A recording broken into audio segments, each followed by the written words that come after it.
तो सबसे पहले सभी छात्रों को जय हिंद।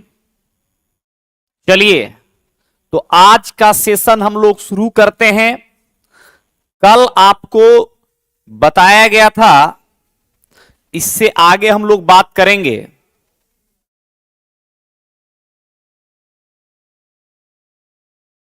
तो आज के सेशन में हम लोग शुरुआत करते हैं सेल के बारे में, कोशिका के बारे में।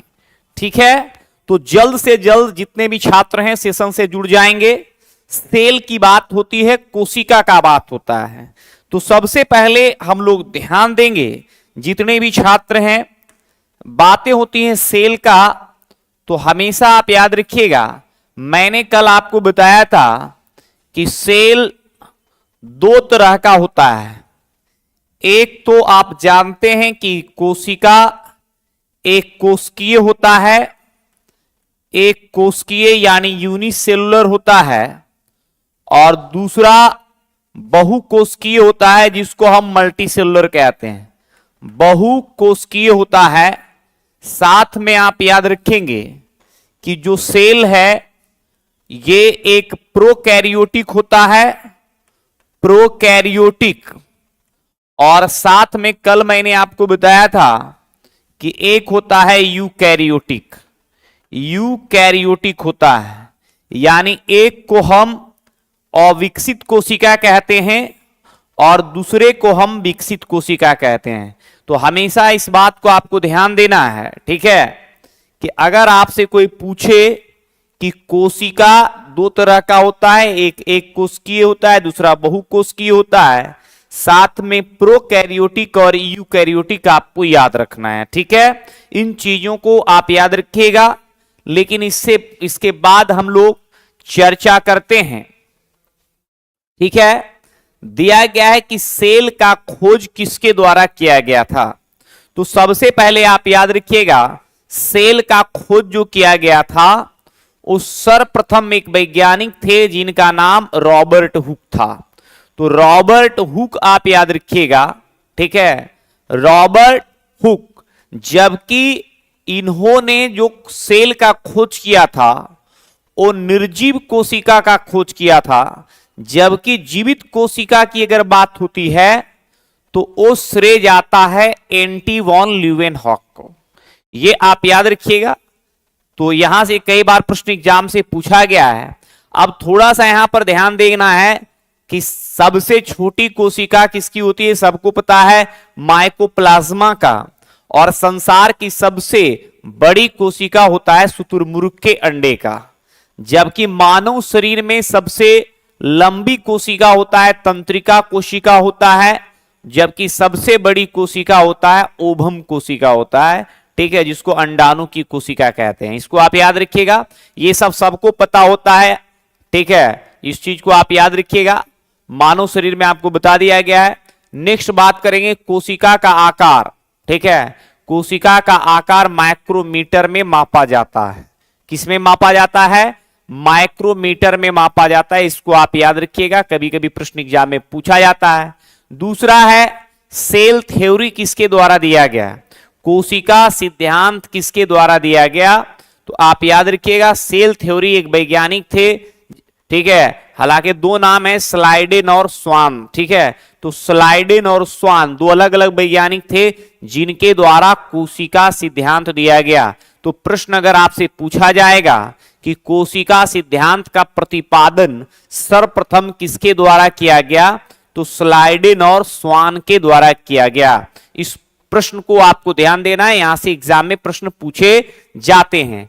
अब वहां से आता है प्रश्न ये कि प्रोकैरियोटिक कोशिका में किसी प्रकार का झिल्ली नहीं होता है। ये आप याद रखिएगा, किसी प्रकार का झिल्ली नहीं होता है। प्रोकैरियोटिक कोशिका में किसी भी प्रकार का झिल्ली नहीं होता है। ये यहां दिया गया, साथ में दिया गया है।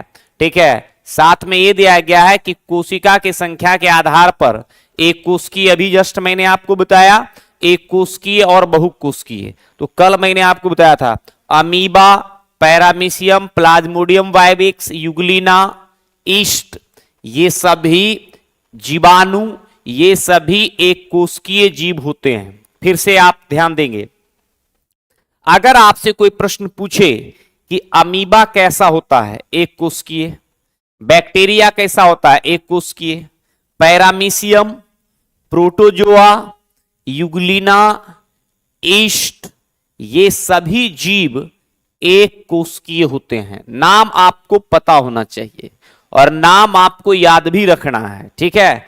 इन चीजों को आप याद रखिएगा, फिर हम चर्चा करते हैं थोड़ा सा, ठीक है। जो दिया गया है बातें उसके बाद हम बोर्ड पर आपको बताएंगे, ठीक है। एक कोशिकीय जीवों में भोजन संपूर्ण शरीर के द्वारा होता है, साथ साथ इन चीजों को आप याद रखिएगा। और एक कोशिकीय जीव चलने के लिए सीलिया का उपयोग करते हैं या फ्लैजेला का उपयोग करते हैं, ठीक है। इन चीजों को भी आपको याद रखना है, ठीक है। साथ में बहुकोशिकीय जीव में हम सभी पक्षी, स्तनधारी, उभयचर, रेप्टाइल्स और फिश, ये सभी बहुकोशिकीय जीव होते हैं, मल्टीसेलुलर जीव होता है, इसको आप याद रखिएगा। साथ साथ किसी भी सेल का सबसे महत्वपूर्ण चीज क्या होता है, सबसे महत्वपूर्ण चीज होता है उसका सेल वॉल। तो ध्यान देंगे आप लोग, अगर आपसे कोई प्रश्न पूछे कि पादप की कोशिका भित्ति किसकी बनी होती है सर, पादप की कोशिका भित्ति सेलुलोज का बना होता है, पहला प्रश्न। शैवाल की कोशिका भित्ति सेलुलोज का बना होता है। कवक की कोशिका भित्ति किसकी बनी होती है, काइटिन का बना होता है। अगर आपसे प्रश्न कोई पूछे कि कवक की कोशिका भित्ति किसकी बनी होती है, कवक की कोशिका भित्ति काइटिन की बनी होती है, ठीक है। याद रखिएगा, यहां से कई बार प्रश्न एग्जाम में पूछा जाता है, ठीक है। तो इन चीजों को दिमाग में रखिएगा। कोशिका झिल्ली की बात की जाए तो ध्यान देना है आपको, कोशिका झिल्ली जंतुओं में पाया जाता है और यह प्रोटीन और लिपिड का बना होता है। कोशिका झिल्ली किसका बना होता है, प्रोटीन और लिपिड का बना होता है। एक चीज आप याद रखिएगा, ठीक है। अब थोड़ा सा बात करेंगे हम लोग, ठीक है। जंतुओं में क्या पाया जाता है, कोशिका झिल्ली, और यह कोशिका झिल्ली प्रोटीन और लिपिड का बना होता है। किसका बना होता है, प्रोटीन और लिपिड का बना होता है। इन चीजों को आप याद रखिएगा, कई बार प्रश्न एग्जाम में पूछा जाता है, ठीक है। अब साथ में थोड़ा सा हम लोग बात करेंगे, ठीक है, साथ में थोड़ा सा बात करेंगे। कल मैंने आपको बताया था कि बात हम करेंगे प्रोकैरियोटिक सेल का और यूकैरियोटिक सेल का बात करेंगे, ठीक है।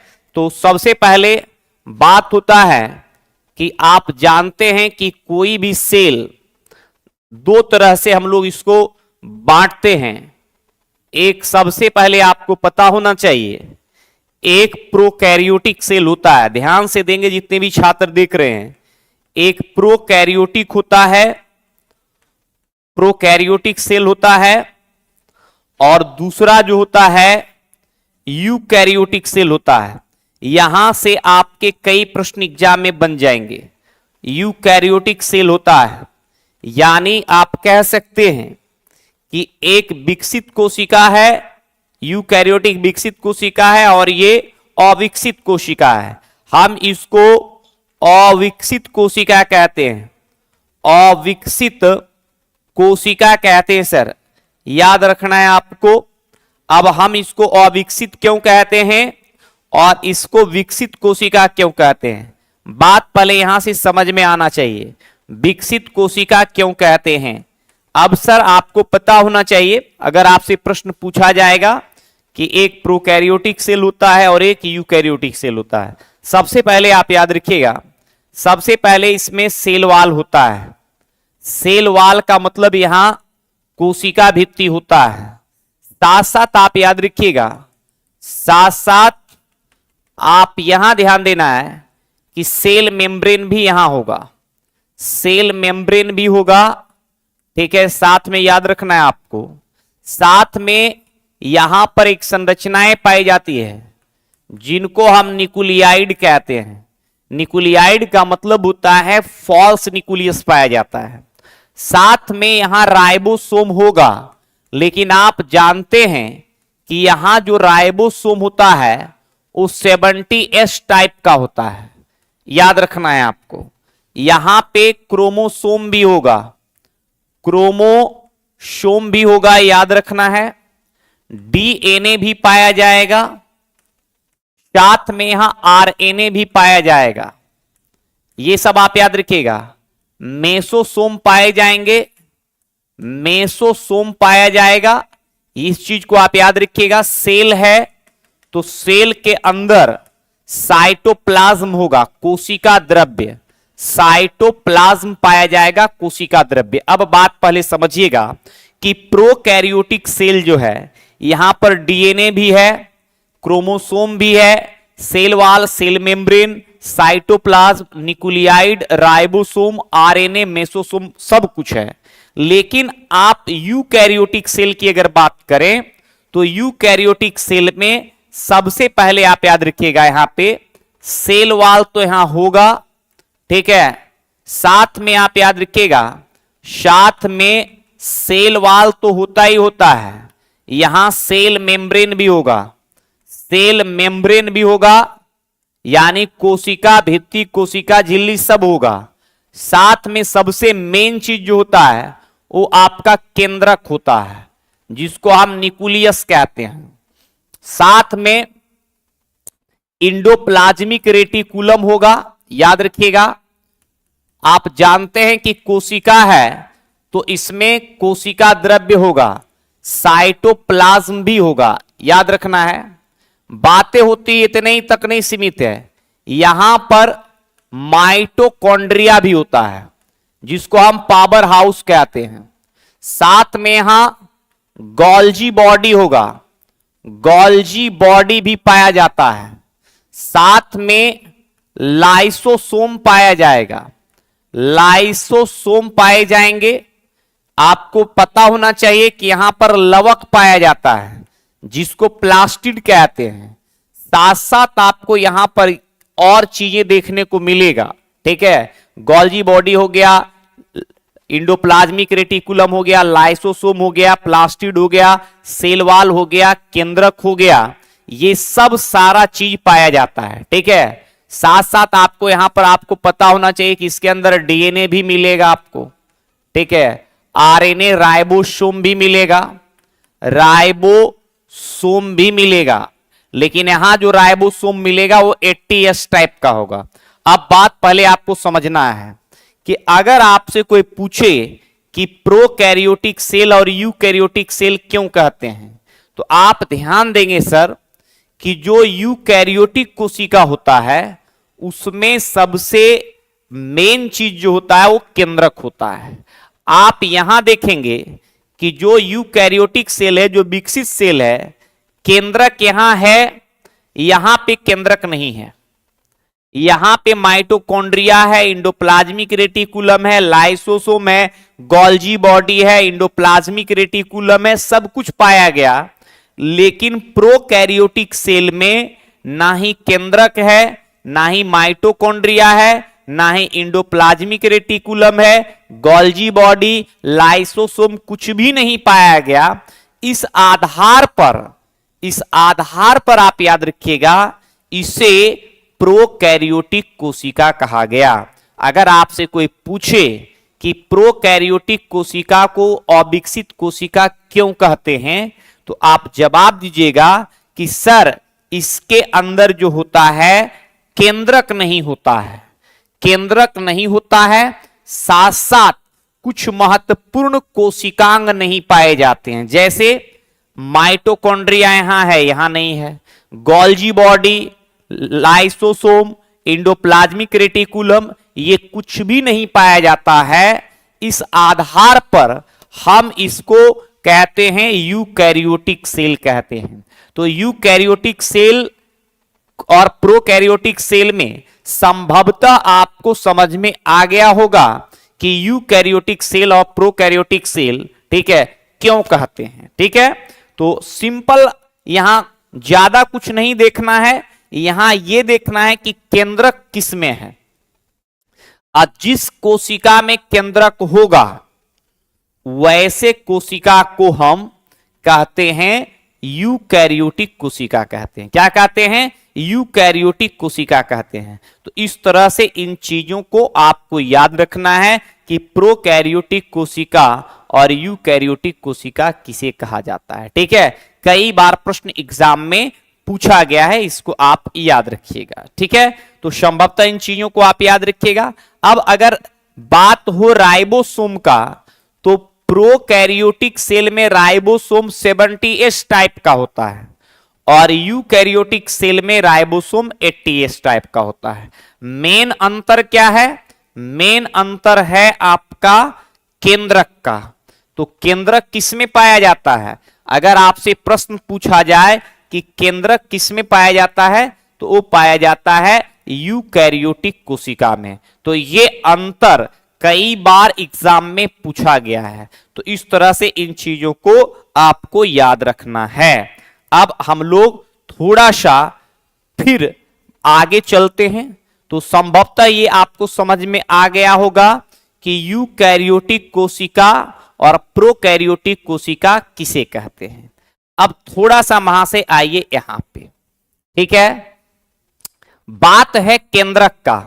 तो अगर आपसे कोई प्रश्न पूछे कि केंद्रक किसमें पाया जाता है, प्रोकैरियोटिक सेल में या यूकैरियोटिक सेल में, तो आपका जवाब आना चाहिए कि यूकैरियोटिक कोशिका में केंद्रक होता है। ठीक है, इसको आप याद रखिएगा। अब ये बहुत आसान प्रश्न है। यह पादप कोशिका एवं जंतु कोशिका दोनों में पाया जाता है। इस चीज को आप याद रखिएगा। कौन? केंद्रक। ठीक है, इसको दिमाग में रखना है कि केंद्रक जो होता है पादप कोशिका में भी होता है और जंतु कोशिका में होता है। तो ये पादप कोशिका और जंतु कोशिका में थोड़ा सा हम अंतर आपको बता देते हैं। चलिए, तो थोड़ा सा अंतर हम लोग देखते हैं कि फिर से एक बार चर्चा करते हैं हम लोग पादप कोशिका और एनिमल सेल में। ये जो सर है ये प्लांट सेल है। कौन सा सेल है? प्लांट सेल है, याद रखिएगा। और इधर जो है ये आपका एनिमल सेल है। एनिमल सेल है। अब अगर आपसे कोई प्रश्न पूछे कि पादप और जंतु कोशिका में क्या अंतर है, तो अंतर है महाशय। देखिए अंतर क्या है। इसका आउटर पार्ट सेल वाल होता है, यानी कोशिका भित्ति कहलाता है, जो प्रायः सेल्यूलोज का बना होता है। जो किसका बना होता है? सेल्यूलोज का बना होता है। दूसरा बात है कि इसके जो मध्य में होता है उसको हम वैक्यूल कहते हैं। वैक्यूल का मतलब होता है रसधानी कहा जाता है। इस बात को आप याद रखिएगा। ठीक है, साथ साथ क्या होता है ना सर, इसके अंदर लवक पाए जाते हैं जिसको हम प्लास्टिड कहते हैं। यानी लवक का मतलब क्लोरोफिल वगैरह जो होगा। ठीक है, इसको आप याद रखिएगा। तो लवक पाया जाएगा। ठीक है, रसधानी पाया जाएगा। केंद्रक होगा लेकिन केंद्रक छोटा होगा। यहां पर इन चीजों को आप याद रखिएगा। मेन चीजें आपको यहां बताया गया है। हालांकि इसके अंदर माइटोकॉन्ड्रिया भी होता है, गोल्जी बॉडी भी होता है, लेकिन आप सेल वाल ध्यान देंगे, रसधानी याद रखेंगे, प्लास्टिड याद रखेंगे। ठीक है, केंद्रक ये सब होता है। अब अंतर आपको खुद पता चल जाएगा। इसका जो आउटर पार्ट होता है वो कहलाता है सेल मेम्ब्रेन। सेल मेम्ब्रेन कहलाता है, याद रखिएगा, कोशिका झिल्ली।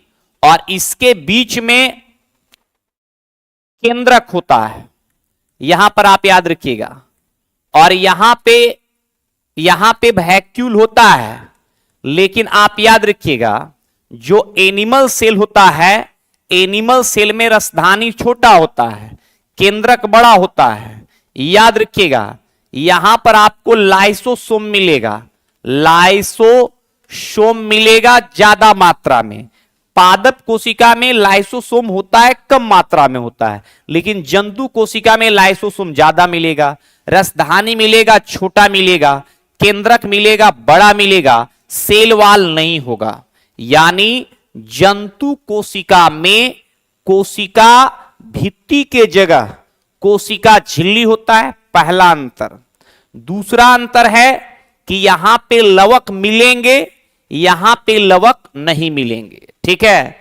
और एक अंतर यह है कि एनिमल सेल में सेंट्रोसोम पाया जाता है, सेंट्रोसोम पाया जाता है, बट प्लांट सेल में सेंट्रोसोम नहीं पाया जाता है। तो सबसे बड़ा अगर अंतर आपसे पूछेगा कि बताओ भैया पादप कोशिका और जंतु कोशिका में क्या अंतर है, तो आप सबसे पहला अंतर बताइएगा कि जो पादप कोशिका होता है उसमें सेल वॉल होता है जो सेल्यूलोज का बना होता है, याद रखेंगे। और यहां जो एनिमल सेल है इसका आउटर पार्ट सेल मेम्ब्रेन कहलाता है जो प्रोटीन और लिपिड का बना होता है, प्रोटीन और किसका बना होता है, लिपिड का। अगर आपसे प्रश्न पूछे कि जो जंतु कोशिका होता है इसकी कोशिका झिल्ली किसकी बनी होती है, तो आप याद रखिएगा प्रोटीन और लिपिड का बना होता है, यहां से प्रश्न आता है।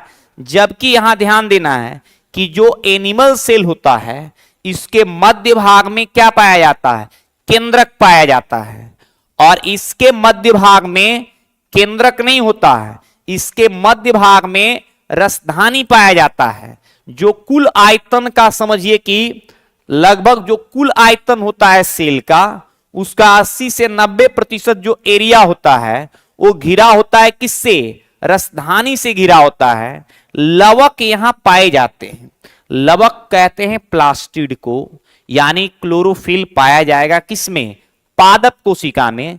जंतु कोशिका में महाशय आप याद रखिएगा प्लास्टिड नहीं होता है, क्लोरोफिल नहीं होता है, अर्थात इनमें प्रकाश संश्लेषण करने की क्षमता नहीं होती है हम लोग में। जबकि पादप की अगर बात करें तो लवक यानी क्लोरोफिल के कारण ही पादप जो होता है प्रकाश संश्लेषण क्रिया में सक्षम होता है। तो यहां से कई बार प्रश्न एग्जाम में पूछा जाता है, इसको आप याद रखिएगा कि पादप कोशिका और जंतु कोशिका में क्या अंतर होते हैं, ठीक है, इसको दिमाग में रखिएगा। तो एक प्रश्न तो आपका यहां से बन जाएगा कि पादप कोशिका किसको कहते हैं और जंतु कोशिका किसको कहते हैं। 100% आपका अंतर आपको मिल गया होगा। अब अगर आपसे प्रश्न पूछे घुमा के कि पादप कोशिका में सबसे बड़ा कोशिकांग क्या कहलाता है, तो यह कहलाता है रसधानी। क्या कहलाता है, रसधानी, जिसको रिक्तिका भी कहते हैं, जिसको वैक्यूल भी कहते हैं। तो यहां से प्रश्न एग्जाम में पूछा जाता है, इसको आप याद रखिएगा। सारे विद्यार्थी एक बार कमेंट करेंगे कि भैया आपको समझ आ रहा है कि नहीं आ रहा है। एक बार थोड़ा सा फास्ट कमेंट करेंगे, जिनको नहीं आ रहा है तो हमारे द्वारा प्रयास किया जाएगा कि दोबारा आपको समझा दिया जाए, लेकिन आपको दोबारा समझाएंगे तभी जब आप पढ़ेंगे। एक बार थोड़ा सा फास्ट कमेंट, जितने भी छात्र जो सेशन को लाइव देख रहे हैं वो जल्द से जल्द कमेंट जरूर एक बार करेंगे, ठीक है, कि आपको भैया समझ आ रहा है कि नहीं आ रहा है। क्योंकि अगर हम पढ़ा रहे हैं, ठीक है, तो कोई जरूरी नहीं है कि भाई सबको समझ आएगा, ठीक है, ऐसा कोई जरूरी नहीं है, ठीक है। लेकिन हमारे द्वारा प्राय प्रयास किया जाता है कि हम जो पढ़ाएं, ठीक है, या हम जो आपके प्रति कुछ थोड़ा बहुत मेहनत कर रहे हैं तो उसमें कुछ आप समझ पा रहे हैं कि नहीं समझ पा रहे हैं, बस यही हम आपसे चाहते हैं कि कमेंट करके, ठीक है, थोड़ा सा कमेंट करेंगे। जिसको समझ नहीं आएगा भाई तो मैं प्रयास करूंगा कि आपको समझ आ जाए, ठीक है, लेकिन हम 100% की गारंटी कभी नहीं लेते हैं, ठीक है, कि भाई 100% को समझ आ ही जाएगा, ठीक है। कुछ तो कुछ को समझ नहीं भी आ सकता है, ठीक है। सर बोर्ड में क्लियर नहीं दिख रहा है, बोर्ड पर क्लियर नहीं दिख रहा है, ब्लैक कलर का तो दिख रहा है, एक लड़का लिख रहा है बोर्ड पर क्लियर नहीं दिख रहा है, ठीक है। हाँ समझ में आ गया, हाँ लड़की लोग को समझ में आ जाता है, थोड़ा बायोलॉजी पढ़ा है ना, तो आप याद रखिएगा बोर्ड पर क्लियर ब्लैक। देखिए थोड़ा सा ये बात है ना कि थोड़ा सा हम आपको थोड़ा अंग्रेजी टर्म में लिख रहे हैं, हिंदी भी टर्म में लिख रहा हूं, ठीक है। तो आप याद रखिएगा हम प्रायः प्रयास करेंगे कि आपको समझ में आ जाएगा, ठीक है। हाँ सर कलर ब्लैक कीजिए, ब्लैक कलर तो ही है, कलर ब्लैक ही है, ठीक है, कलर तो ब्लैक ही है काला कलर से ही लिख रहे हैं हम, ठीक है। सर हिंदी में पढ़ाइए, अच्छा ठीक है भैया, हिंदी में भी लिख देंगे, ठीक है, हाँ हिंदी में लिख देंगे, ठीक है, हिंदी में लिख देंगे, उसका टेंशन नहीं लेना है, हिंदी में मैं लिख दूंगा, ठीक है। चलिए अब यहां थोड़ा ध्यान देना है, ठीक है। अब आगे देखते हैं केंद्रक। हमने अभी जस्ट बताया था कि केंद्रक जो है सर पादप कोशिका में भी पाया जाता है और जंतु कोशिका में भी पाया जाता है। अगर आपसे कोई प्रश्न पूछे कि जो केंद्रक होता है वो पादप कोशिका में भी होता है और जंतु कोशिका में होता है, और केंद्रक को सेल का ब्रेन कहा जाता है, कोशिका का मस्तिष्क कहा जाता है। किसको? केंद्रक को। तो जल्दी से बताइएगा कि केंद्रक का खोज किसके द्वारा किया गया था? याद रखिएगा, इसका खोज किया गया था, एक वैज्ञानिक थे रॉबर्ट ब्राउन के द्वारा इसका खोज किया गया था। यह कोशिका का मुख्य भाग होता है। अभी जस्ट मैंने आपको बताया कि अगर किसी सेल की बात की जाए तो सेल का सबसे महत्वपूर्ण कोशिकांग जो होता है उसको हम केंद्रक कहते हैं, और उस केंद्रक के अंदर आनुवांशिक पदार्थ डीएनए पाया जाता है। क्या पाया जाता है? डीएनए पाया जाता है। अगर आपसे कोई प्रश्न पूछे कि बताओ भैया कोशिका के अंदर आनुवांशिक पदार्थ कहां पाया जाता है, तो सबसे पहला आंसर आना चाहिए आपका, ठीक है, डीएनए पाया जाता है केंद्रक में। हालांकि केंद्रक के अतिरिक्त भी डीएनए कहां पाया जाता है, तो माइटोकॉन्ड्रिया में पाया जाता है और साथ साथ क्लोरोप्लास्ट में पाया जाता है, ठीक है। इसको भी आप याद रखिएगा, कई बार प्रश्न एग्जाम में पूछा गया है कि डीएनए, अगर आपसे कोई प्रश्न पूछे कि कोशिका के अंदर डीएनए कहां कहां मिलता है, तो सबसे पहले आप याद रखिएगा, सबसे पहले नाम आएगा केंद्रक जिसको न्यूक्लियस कहते हैं। दूसरा आता है माइटोकॉन्ड्रिया, माइटोकॉन्ड्रिया एक प्रश्न यहां से भी आता है, और तीसरा आता है क्लोरोप्लास्ट। महाशय आप याद रखिएगा, अगर आपसे कोई पूछे कि सेल के अंदर आनुवांशिक पदार्थ कहां कहां पाया जाता है, तो पहला नाम आएगा केंद्रक में, दूसरा नाम आएगा माइटोकॉन्ड्रिया में, तीसरा नाम आएगा क्लोरोप्लास्ट में। एक क्वेश्चन यहां से आपका क्लियर हो गया, यानी क्लियर होने का मतलब बन गया, ठीक है। इसको आप याद रखिएगा, कई बार प्रश्न एग्जाम में पूछे जाते हैं, ठीक है, इसको ध्यान देना है। अब थोड़ा सा आगे देखना है हम लोग को, ठीक है। अभी जैसे मैंने आपको जस्ट बताया था, ठीक है, अभी जस्ट मैंने आपको बताया था आपको कि सर यह कोशिका के आनुवांशिक पदार्थों का भंडार गृह होता है जो प्रजनन में महत्वपूर्ण भूमिका निभाता। अब देखिए, अभी मैंने आपको बताया कि कोशिका का आनुवांशिक पदार्थ कहां पाया जाता है, तो कोशिका का आनुवांशिक पदार्थ अर्थात डीएनए जो होता है यह पाया जाता है आपका केंद्रक में।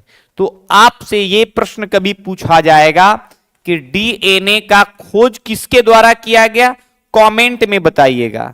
जितने भी छात्र देख रहे हैं उसे यह बताना है महाशय कि डीएनए का खोज किसके द्वारा किया गया। यह किया गया था फ्रेडरिक हाफ मिश्चर के द्वारा, फ्रेडरिक हाफ मिश्चर के द्वारा किया गया था। इसको आप याद रखिएगा।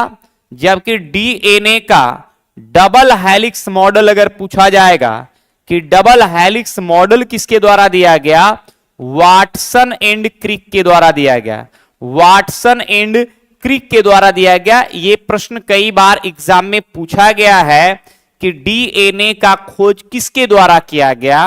कई छात्र गलत आंसर दे देते हैं, वाटसन एंड क्रिक। बिल्कुल गलत है, क्योंकि डीएनए का खोज जो किया गया वो फ्रेडरिक हाफ मिश्चर के द्वारा किया गया, जबकि डीएनए का डबल हेलिक्स मॉडल जो दिया गया वो दिया गया वाटसन एंड क्रिक के द्वारा दिया गया। तो इन चीजों को भी आप याद रखिएगा, ठीक है। बहुत बार प्रश्न एग्जाम में पूछा जाता है, इसको आप दिमाग में रखिएगा। ठीक है, चलिए अब आगे बात करते हैं हम माइटोकॉन्ड्रिया का। सर माइटोकॉन्ड्रिया ये पादप कोशिका जंतु कोशिका दोनों में होता है। इसका खोज कोलेकर के द्वारा किया गया था। अल्टमेन बेंडा का भी नाम आता है, इसको आप याद रखिएगा। और इसे कहा जाता है पावर हाउस। इसे क्या कहा जाता है? पावर हाउस कहा जाता है। पावर हाउस क्यों कहते हैं? क्योंकि माइटोकॉन्ड्रिया के अंदर ऊर्जा का निर्माण होता है। माइटोकॉन्ड्रिया के अंदर किसका निर्माण होता है? ऊर्जा का निर्माण होता है। अब माइटोकॉन्ड्रिया से प्रश्न क्या आएगा ये समझना है आपको। सर माइटोकॉन्ड्रिया से क्या प्रश्न आएगा? इसे पावर हाउस कहते हैं, सही बात है। इसके अंदर आनुवांशिक पदार्थ डीएनए होता है, याद रखिएगा। इसके अंदर राइबोसोम भी पाए जाते हैं, राइबोसोम भी पाए जाते हैं, याद रखना है आपको। ठीक है, इसके अंदर ऊर्जा एटीपी के रूप में जमा होता है। अगर आपसे प्रश्न कोई पूछे कि ऊर्जा का संग्रह एटीपी के रूप में कहां होता है, तो यह होता है माइटोकॉन्ड्रिया में। क्या माइटोकॉन्ड्रिया में राइबोसोम भी होते हैं? जी हां, माइटोकॉन्ड्रिया के अंदर राइबोसोम भी पाया जाता है।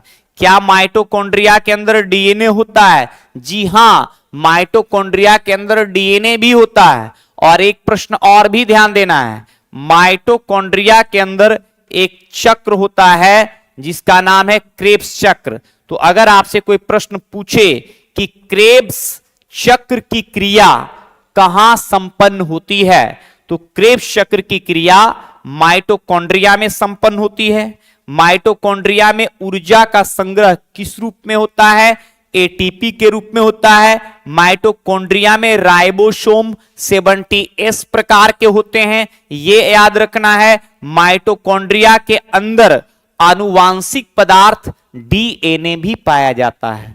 यहां से जितना हम बता रहे हैं, ध्यान से अगर छात्र सुनेगा तो आप हमेशा आप याद रखिएगा, आपका प्रश्न 100% बनेगा। इस चीज को आप याद रखिएगा, कई बार प्रश्न एग्जाम में पूछे जाते हैं। ठीक है, चलिए तो इस चीज को आप याद रखिएगा, यहां से प्रश्न एग्जाम में पूछा जाता है। अब बात करते हैं हम गोल्जी बॉडी का। इसका खोज कैमिलो गोल्जी ने किया था। पादप और जंतु कोशिका दोनों में पाया जाता है। कौन? Golgi body.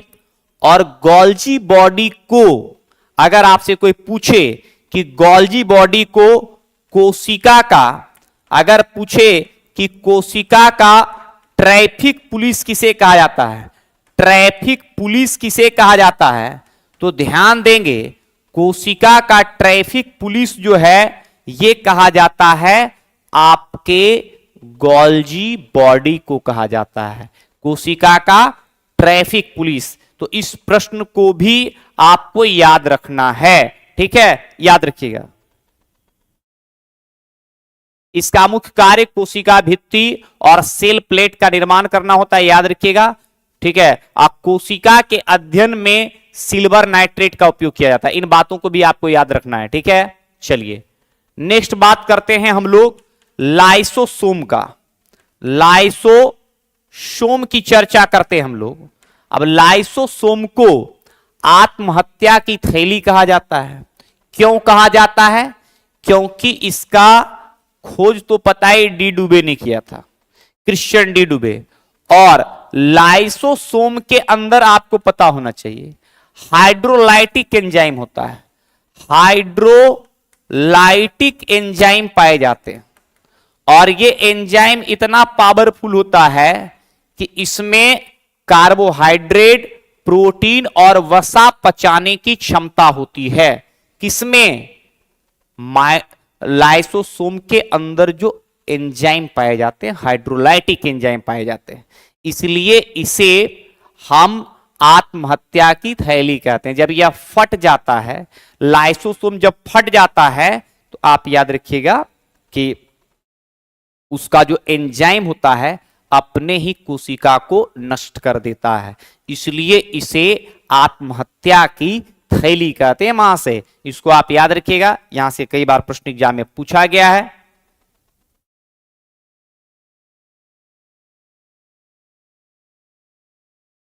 ठीक है, तो रिलेटेड इन चीजों को आपको याद रखना है। ठीक है, अभी जस्ट मैंने बताया था कि हाइड्रोलाइटिक एंजाइम पाया जाता है और यह एकल झिल्ली द्वारा निर्मित होता है। ठीक है, इसको आप याद रखिएगा। ठीक है, इसको आप याद रखिएगा।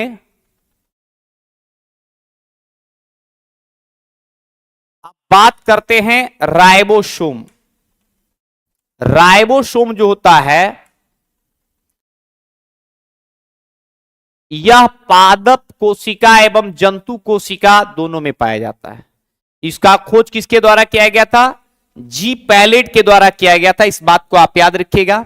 अब राइबोसोम दो प्रकार का होता है, एक 70S होता है और एक 80S होता है। ठीक है, प्रोकैरियोटिक कोशिका में राइबोसोम 70S टाइप का होता है और यूकैरियोटिक कोशिका में 80S टाइप का होता है। तो ये प्रश्न कई बार एग्जाम में पूछा गया है कि बताओ भैया राइबोसोम कितने प्रकार के होते हैं? दो प्रकार का, 70S और 80S। अब ध्यान देना है आपको, राइबोसोम का कार्य क्या है? तो राइबोसोम का जो मेन कार्य है ये प्रोटीन का निर्माण करना होता है। और कोशिका का सबसे छोटा कोशिकांग अगर पूछा जाएगा कि कोशिका का सबसे छोटा कोशिकांग किसे कहते हैं, तो ये होता है, नाम है राइबोसोम का, और इसका मेन कार्य होता है प्रोटीन का निर्माण करना। इसका निर्माण करना, प्रोटीन का निर्माण करना। अब आपसे प्रश्न पूछा जाएगा कि प्रोटीन का निर्माण किससे होता है, तो सर आपको पता होना चाहिए प्रोटीन का निर्माण हमेशा एमिनो एसिड से होता है। एमिनो एसिड से होता है, 20 प्रकार के एमिनो एसिड से प्रोटीन का निर्माण होता है। अर्थात प्रोटीन बनेगा किससे? एमिनो एसिड से। बनाएगा कौन? राइबोसोम। अब आपसे पूछा जाएगा प्रश्न कि राइबोसोम कहां कहां पाया जाता है, राइबोसोम कहां कहां होता है? तो राइबोसोम आपको मिलेगा कोशिका द्रव्य में, कोशिका द्रव्य में मिलेगा, साथ में माइटोकॉन्ड्रिया में मिलेगा, माइटोकॉन्ड्रिया में मिलेगा, इंडोप्लाज्मिक रेटिकुलम यानी ईआर के ऊपर मिलेगा, क्लोरोप्लास्ट में मिलेगा। यहां पर आपको क्या मिलेगा? राइबोसोम। अगर आपसे कोई प्रश्न पूछे कि राइबोसोम कहां कहां पाया जाता है, तो सर आप याद रखिएगा राइबोसोम कोशिका द्रव्य में पहले मिल जाएगा, दूसरा माइटोकॉन्ड्रिया के अंदर मिलेगा, तीसरा इंडोप्लाज्मिक रेटिकुलम के ऊपर मिलेगा। और इंडोप्लाज्मिक रेटिकुलम के ऊपर अगर राइबोसोम मिलेगा तो उसको हम रफ इंडोप्लाज्मिक रेटिकुलम कहते हैं। साथ साथ क्लोरोप्लास्ट में आपको मिलेगा कौन? राइबोसोम। राइबोसोम कितने प्रकार के होते हैं? दो प्रकार के, 70S और 80S टाइप का होता है। लेकिन एक चीज आपको ध्यान देना है कि राइबोसोम का काम क्या है? तो राइबोसोम का मेन काम होता है एमिनो एसिड को कन्वर्ट करता है और बनाता क्या है? प्रोटीन का निर्माण करता है। इसलिए प्रश्न आता है कि प्रोटीन का फैक्ट्री किसको कहते हैं? प्रोटीन का फैक्ट्री आप याद रखिएगा राइबोसोम को तो कहते ही कहते हैं, साथ साथ प्रोटीन का संश्लेषण भी किसके द्वारा होता है? राइबोसोम के द्वारा होता है। तो इस तरह से इन चीजों को भी आप याद रखेंगे। ठीक है, रिलेटेड चीजें को याद रखना है, यहां से प्रश्न एग्जाम में पूछा जाता है। तो इस तरह से आप याद रखिएगा। अब आपको याद क्या रखना है? राइबोसोम। अगर आपसे कोई प्रश्न पूछे कि राइबोसोम कोशिका के अंदर कहां कहां पाया जाता है, तो क्या जवाब दीजिएगा? सबसे पहले कोशिका द्रव्य में, दूसरा माइटोकॉन्ड्रिया में, तीसरा इंडोप्लाज्मिक रेटिकुलम के ऊपर और चौथा क्लोरोप्लास्ट में। क्लियर हो गया? जैसे अगर आपसे कोई पूछे कि डीएनए कहां कहां पाया जाता है, तो क्या जवाब दीजिएगा? डीएनए कहां कहां होता है? कमेंट में एक बार, जितना छात्र है कमेंट में एक बार जरूर लिखेगा। ठीक है, जरूर लिखेगा, जल्दी से लिखेगा। ठीक है सर, आप मेरा बहुत नहीं सुनते हैं। स्वाति सिंह राजपूत, क्या सुने महाशया? ठीक है, जितने छात्र हैं, एक आपसे क्वेश्चन मैं पूछ रहा हूं, ठीक है, आप जल्दी से कमेंट करके बताएंगे जितने भी छात्र हैं। कोशिका के अंदर, कोशिका अभी जस्ट मैंने आपको पढ़ाया है, कोशिका के अंदर डीएनए कहां कहां होता है? देखते हैं कमेंट में लड़का सिर्फ पढ़ाई करता है या कुछ हमारे प्रश्नों का उत्तर भी देता है। देखते हैं कौन फास्ट कमेंट करके आंसर देता है। जितने छात्र लाइव देख रहे हैं वो जल्दी से बताइएगा कि सेल के अंदर डीएनए कहां कहां पाया जाता है। कमेंट थोड़ा फास्ट होना चाहिए, तेजी से कमेंट करके, ठीक है, आप कमेंट करके जल्दी से बताइए। ठीक है, डीएनए, मेरा प्रश्न क्या था कि सेल के अंदर डीएनए कहां कहां होता है? जल्दी से जवाब देंगे। देखते हैं कितना छात्र जवाब सही सही देता है, जल्दी से जवाब देगा। ठीक है, हाँ, माइटोकॉन्ड्रिया में लिख रहा है लोग, माइटोकॉन्ड्रिया में होता है डीएनए, बहुत सही बात है। और कहां होता है ये ध्यान देना है, और कहां होता है? तो केंद्रक के अंदर होता है। और कहां होता है?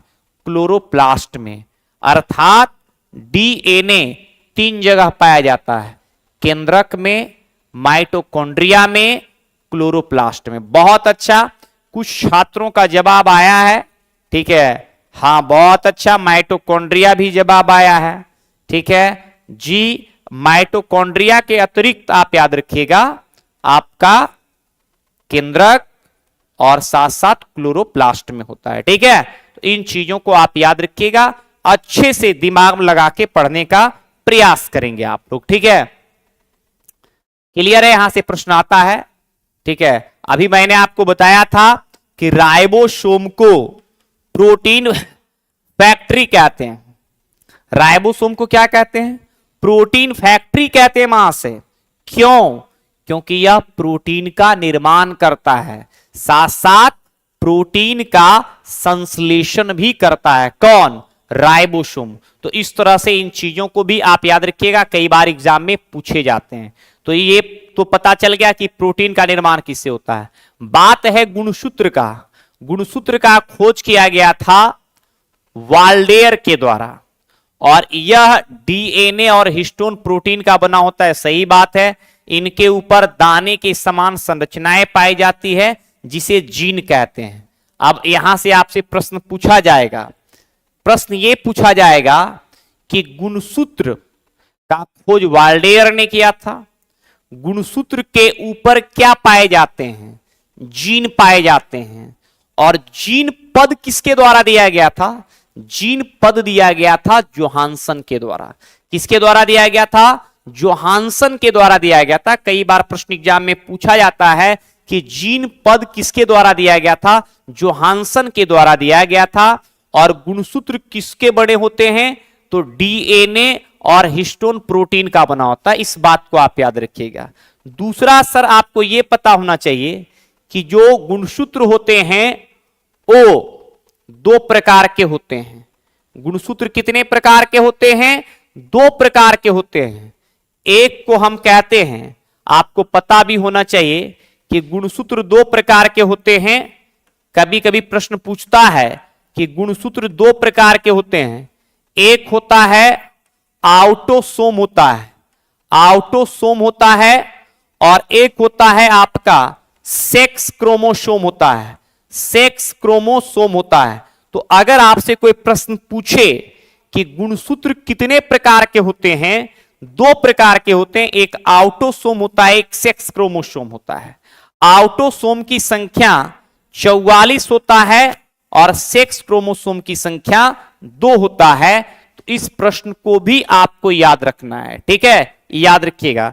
तो अगर आपसे कोई प्रश्न कर दे कि गुणसूत्र कितने प्रकार के होते हैं? 2 प्रकार का, एक ऑटोसोम और एक सेक्स क्रोमोसोम होता है। ऑटोसोम की संख्या कितना होता है? 44 होता है। और सेक्स क्रोमोसोम की संख्या 2 होगा। सेक्स क्रोमोसोम में एक्स एक्स भी हो सकता है और एक्स वाई भी हो सकता है। एक्स एक्स फीमेल को इंडिकेट करता है और एक्स वाई मेल को इंडिकेट करता है। तो इन चीजों को आप याद रखिएगा। दूसरा है गुणसूत्र के क्रियात्मक भाग, नहीं, डीएनए के क्रियात्मक खंड को जीन कहते हैं।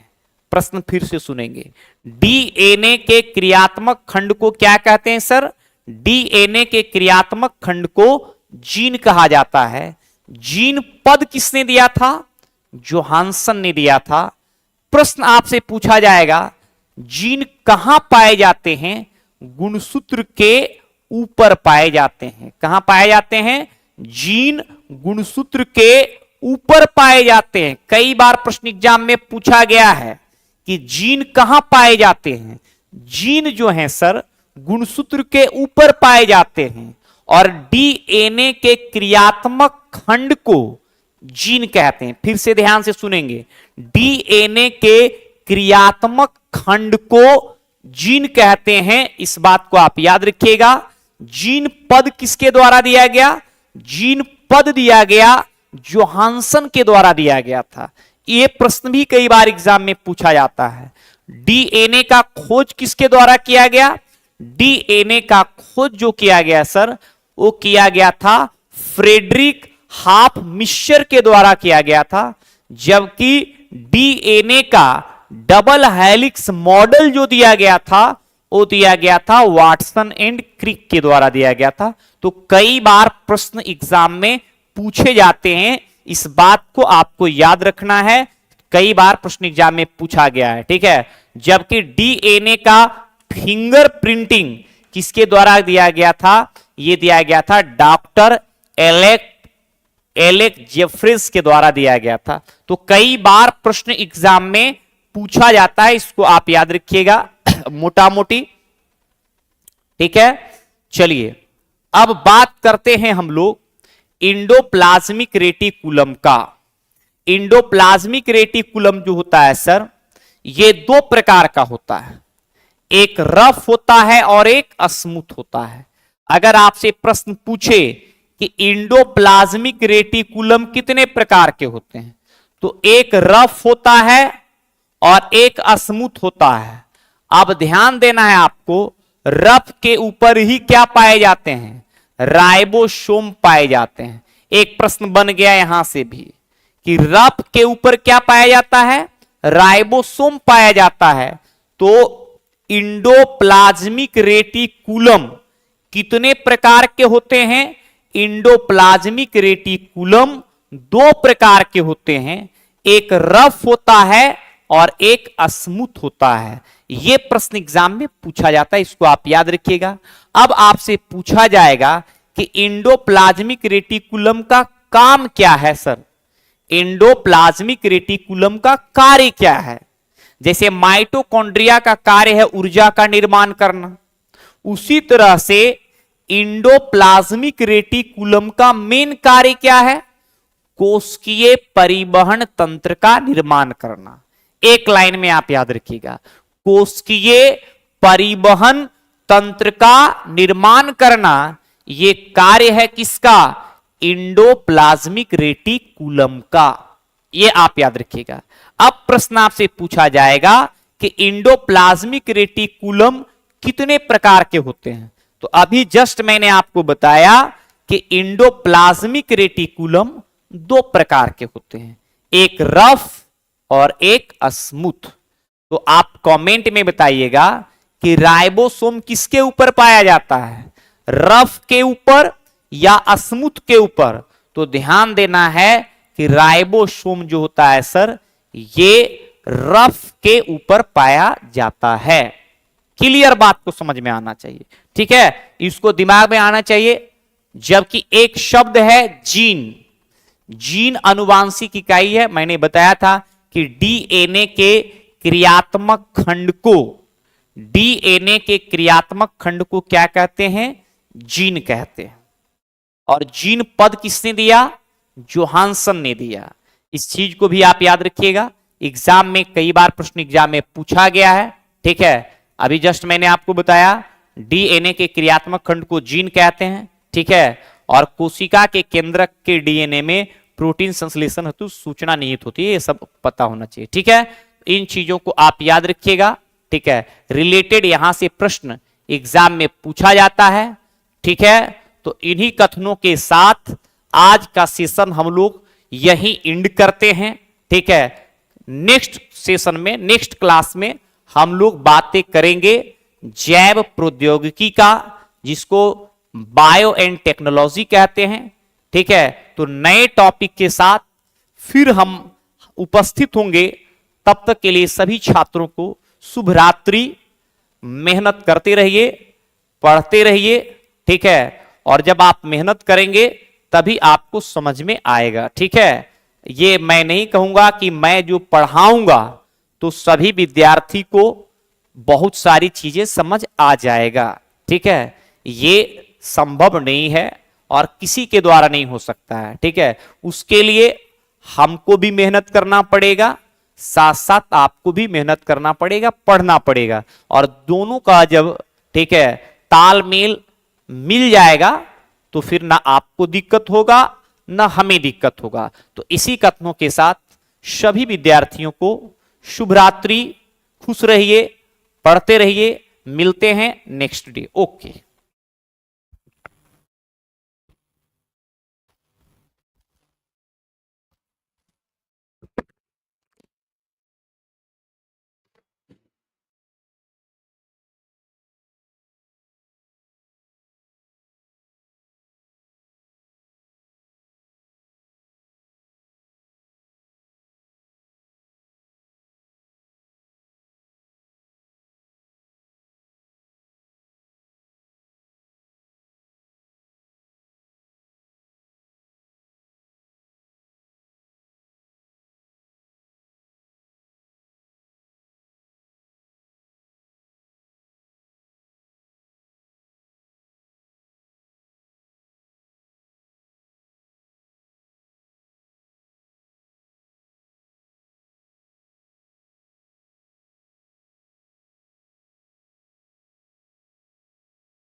Hello hello hello hello.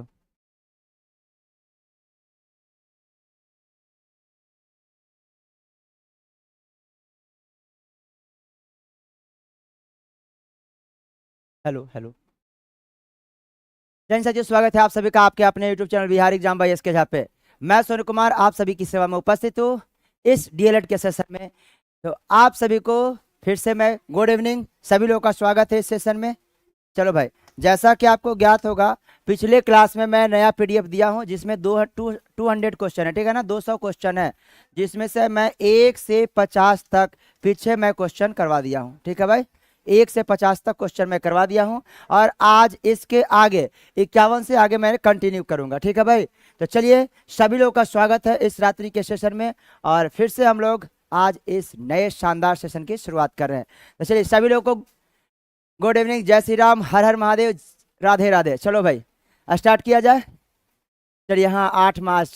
चलिए सभी लोगों को, जितने भी बहनें इस क्लास को अटेंड कर रही हैं, सभी लोगों को महिला दिवस की हार्दिक शुभकामनाएं।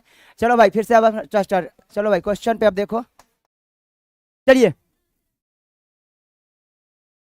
देखिए भाई, क्वेश्चन नंबर 51 है, जल्दी से आंसर कीजिए। बोला गया है ABCD एक चतुर्भुज है जिसमें एंगल A बराबर 135 डिग्री है, AB और BC परस्पर लंब हैं, angle D is equal to 60 degree. आपसे पूछा गया भुजाओं BC और CD के बीच का एंगल क्या होगा। क्लियर है भाई। देखो ABCD एक चतुर्भुज है, ABCD एक क्या है भाई, चतुर्भुज है।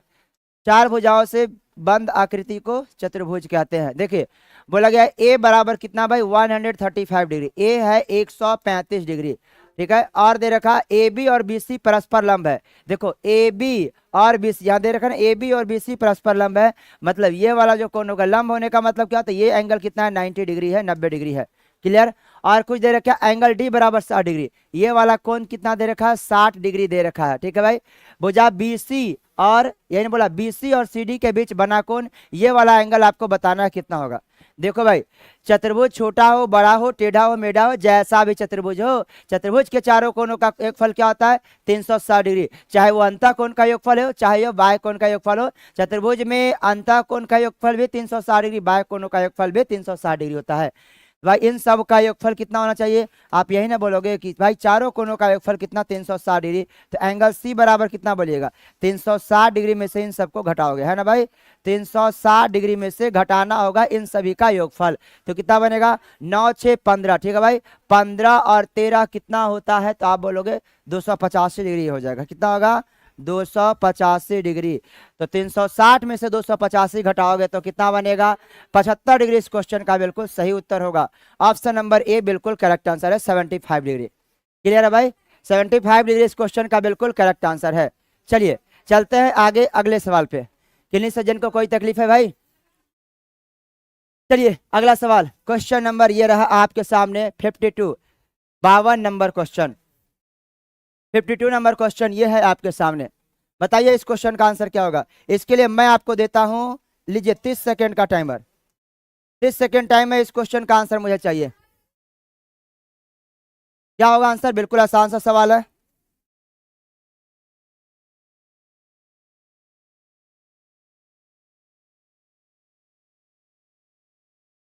चलिए देखिए यहाँ क्वेश्चन नंबर 52 का आंसर क्या होगा, जल्दी बताओ, टाइम अप होने वाला है।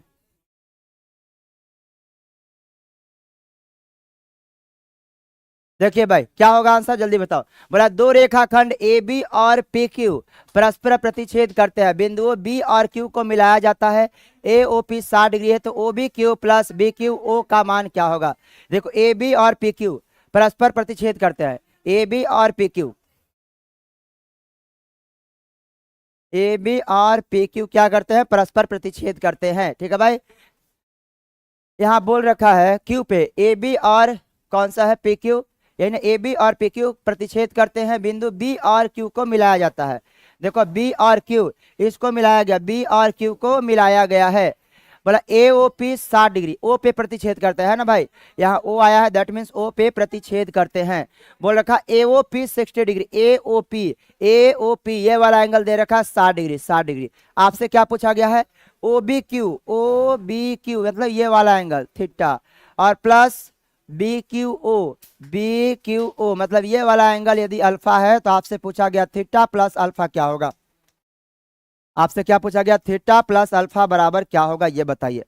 ठीक है भाई, बिल्कुल आसान सा सवाल आपको दिख रहा है। देखो ये बताओ तो vertically opposite angle is equal होते हैं कि नहीं भाई, समूह कोण बराबर होते हैं। ये 60 डिग्री है तो ये भी कितना हो जाएगा 60 डिग्री होगा। क्लियर है। तो भाई थीटा प्लस अल्फा, देखो त्रिभुज के तीनों कोणों का योगफल कितना होता है 180 डिग्री होता है। त्रिभुज छोटा हो मोटा हो टेढ़ा हो मेढ़ा हो जैसा भी हो, त्रिभुज के तीनों कोणों का योगफल 360 डिग्री होता है। तो यहाँ 60 डिग्री है तो ये दोनों मिला के कितना हो जाएगा 120 डिग्री होगा कि नहीं, तभी तो 120 प्लस 60 180 होगा। यानी जो पूछा गया है उसका मेजरमेंट कितना होगा 120 डिग्री। ऑप्शन नंबर डी इस क्वेश्चन का बिल्कुल करेक्ट आंसर होगा। क्लियर है। क्वेश्चन का आंसर क्या होगा भाई 120 डिग्री। चलो वेरी गुड, बहुत अच्छे। चलिए भाई वेरी गुड। चलिए अगला सवाल, नेक्स्ट क्वेश्चन आपके सामने ये रहेगा 53 नंबर सवाल, और इस क्वेश्चन का मुझे आंसर चाहिए जल्दी से। जल्दी बताओ भाई। लो इसके लिए मैं आपको टाइमर देता हूं 30 सेकंड का। 30 सेकंड टाइम है, मुझे जल्दी आंसर चाहिए। What is the answer.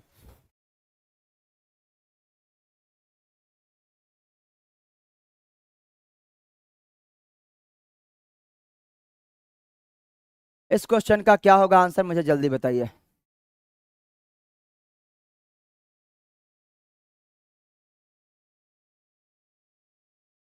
बिल्कुल आसान क्वेश्चन है भाई। चलिए भाई बताइए, टाइम अप हो गया। बोला गया है त्रिभुज MAT और त्रिभुज NOR ऐसे दो त्रिभुज है जो कॉन्ग्रुएंट है, सर्वांगसम है। ठीक है भाई। और साथ ही दे रखा TM, चलो भाई पहले त्रिभुज बना लेते हैं। दो त्रिभुज सर्वांगसम है, कॉन्ग्रुएंट है, ठीक है ना। त्रिभुज का नाम क्या है? MAT। MAT ये त्रिभुज है और फिर NOR दूसरा त्रिभुज है। ठीक है भाई, NOR ये दूसरा त्रिभुज है। क्वेश्चन ये बोल रखा है कि ये दोनों क्या है? कॉन्ग्रुएंट है, सर्वांगसम है। और दे रखा TM बराबर RO। TM का है भाई, TM बराबर दे रखा RO, ये वाला दोनों क्या है भाई? बराबर है। और देखा MA बराबर RN, MA बराबर RN, MA ये वाला भुजा और RN ये वाला भुजा दोनों बराबर है। और क्या दे रखा है? TMA बराबर 65 डिग्री। TMA ये वाला कौन दे रखा है? 65 डिग्री। देखो भाई, जब दो त्रिभुज सर्वांगसम है तो उनके संगत भुजा की लंबाई बराबर होती है और कोण, ठीक है भाई, संगत भुजा की लंबाई बराबर होती है, कोण भी बराबर होंगे। तो यहाँ 65 डिग्री है तो ये भी कितना हो जाएगा? ये भी 65 डिग्री होगा, क्योंकि कोण बराबर होंगे, संगत कोण बराबर होते हैं। जब दो त्रिभुज सर्वांगसम होते हैं तो उसके सारे कॉरेस्पॉन्डिंग पार्ट इक्वल होंगे, मतलब भुजा की लंबाई भी बराबर होगी, हाइट का लंबाई बराबर होगा, ठीक है भाई, ऊंचाई का लंबाई बराबर, सब की लंबाई भाई बराबर होगा, सारे कोण बराबर एंगल के होंगे। तो आपसे क्या पूछा गया है? Angle RNO। ठीक है भाई, RNO कहाँ है? RNO ये वाला एंगल थीटा, और प्लस क्या दिया है? NOR ये वाला कौन क्या है भाई? अल्फा। तो आपसे थीटा प्लस अल्फा पूछा गया, थीटा प्लस अल्फा क्या होगा मेरे दोस्त? फिर से बताओ, त्रिभुज के तीनों कोणों का योगफल 180 डिग्री होगा कि नहीं? ये 65 डिग्री है तो ये दोनों क्या होगा? 180 माइनस 65 होगा ना। 180 माइनस 65 कितना बनता है? जल्दी बताओ। 180 माइनस 65 कितना? 65 5 70 और 10 80, मतलब 115 डिग्री इस क्वेश्चन का करेक्ट आंसर होगा। ऑप्शन नंबर बी सही उत्तर होगा। क्लियर है? किन्हीं सज्जन को कोई तकलीफ है भाई? जल्दी बताओ, इस क्वेश्चन का करेक्ट आंसर क्या हो गया? 115 डिग्री। क्लियर है? चलिए अगला सवाल पे बढ़ेंगे। क्वेश्चन नंबर नेक्स्ट होगा आपके सामने, ये रहा अगला सवाल, 64 नंबर क्वेश्चन। जल्दी बताइए इस क्वेश्चन का आंसर क्या होगा?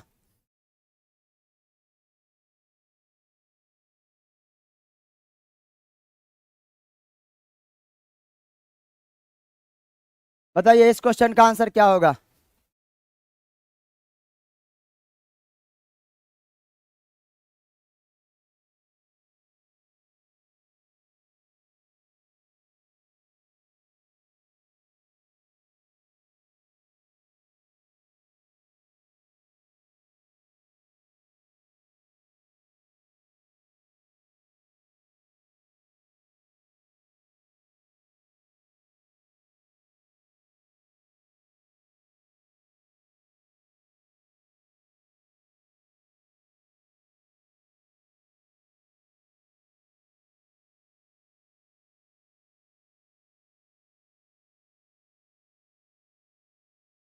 चलिए भाई बताओ इस क्वेश्चन का आंसर क्या होगा?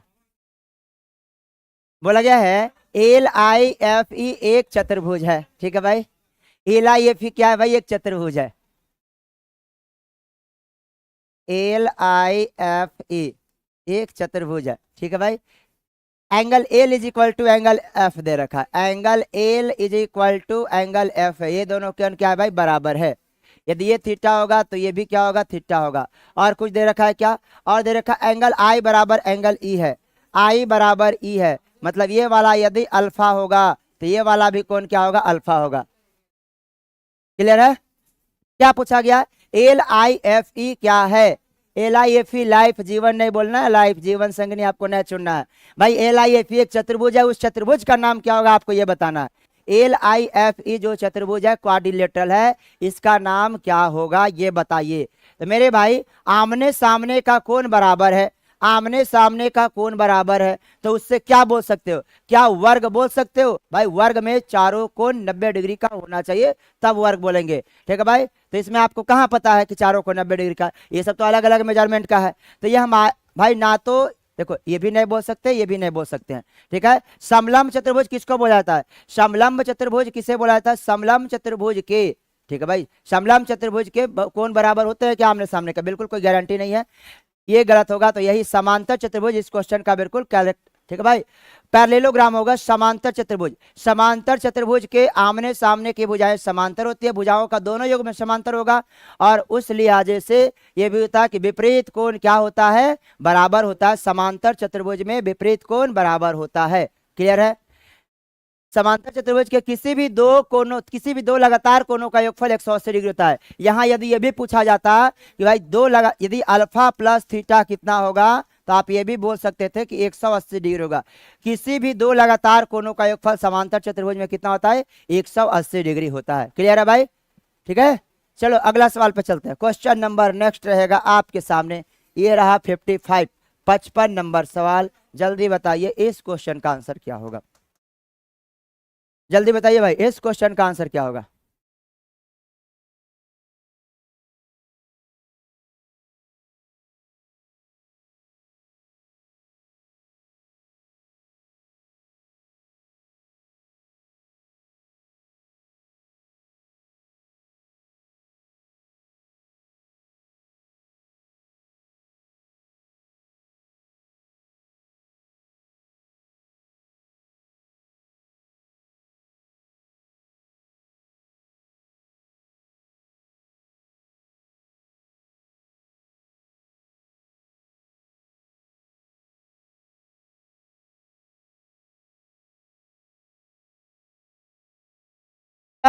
बिल्कुल आसान सा सवाल था, प्रोबेबिलिटी प्रायिकता का क्वेश्चन है। बोला गया है अच्छी प्रकार से फेंटी गई 52 तासों की एक गड्डी। ठीक है भाई, अरे 52 पत्तों की एक गड्डी होगा ना, 52 ताश थोड़े होता है। एक गड्डी है, एक गड्डी में 52 पत्ते हैं। ठीक है भाई, ये 52 पत्तों की है भाई। ठीक है, 52 कार्ड है। एक पैक में कितने कार्ड होते हैं, 52 कार्ड, वही लिखा हुआ है। में से एक ताश निकाला, मतलब एक पत्ता निकाला जाता है।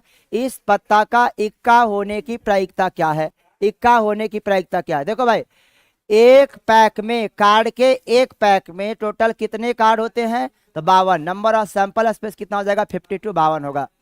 आपसे पूछा गया ताश इक्का, एस फॉर इक्का, ये कितना होता है, तो आप बोलोगे सर 4 होता है। चारों में एक एक होता है। रेड कलर का 2 इक्का होता है और ब्लैक कलर का भी 2 इक्का होता है। 2 और 2 4 इक्का होंगे। ठीक है ना, तो बोला इक्का होने की प्रायिकता क्या है, प्रोबेबिलिटी क्या होगा, तो 4/52। क्लियर, 4/52 को क्या बोलोगे, 1/13। इस क्वेश्चन का सही उत्तर होगा option number D, correct answer. 1/13 बिल्कुल सही उत्तर होगा। क्लियर है, 1/13 इस क्वेश्चन का बिल्कुल करेक्ट आंसर होने वाला है। आगे चले, चलिए भाई।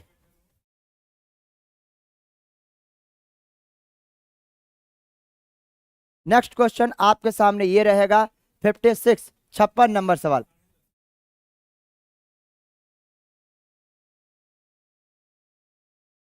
चलिए 56 नंबर सवाल क्या होगा, इस क्वेश्चन का आंसर बताइए। What is answer. देखिए बोला गया है 1/75, 2/149, 3/224, 4/299 और 6/449 में सबसे बड़ी और सबसे छोटी भिन्न कौन सी है। भाई जल्दी बताओ, इस क्वेश्चन का आंसर जो भी दोगे उनको मैं एक एक ट्रॉफी का, ठीक है भाई, एक एक ट्रॉफी, जल्दी से आंसर कीजिए। एक एक ट्रॉफी है आपके लिए। मैं आपको इस क्वेश्चन के लिए देता हूँ टाइमर कितने का दे दूँ बताओ। मैं ज्यादा दूंगा, लो 40 सेकेंड लो। अब इस क्वेश्चन का मुझे आंसर दे दोगे क्या,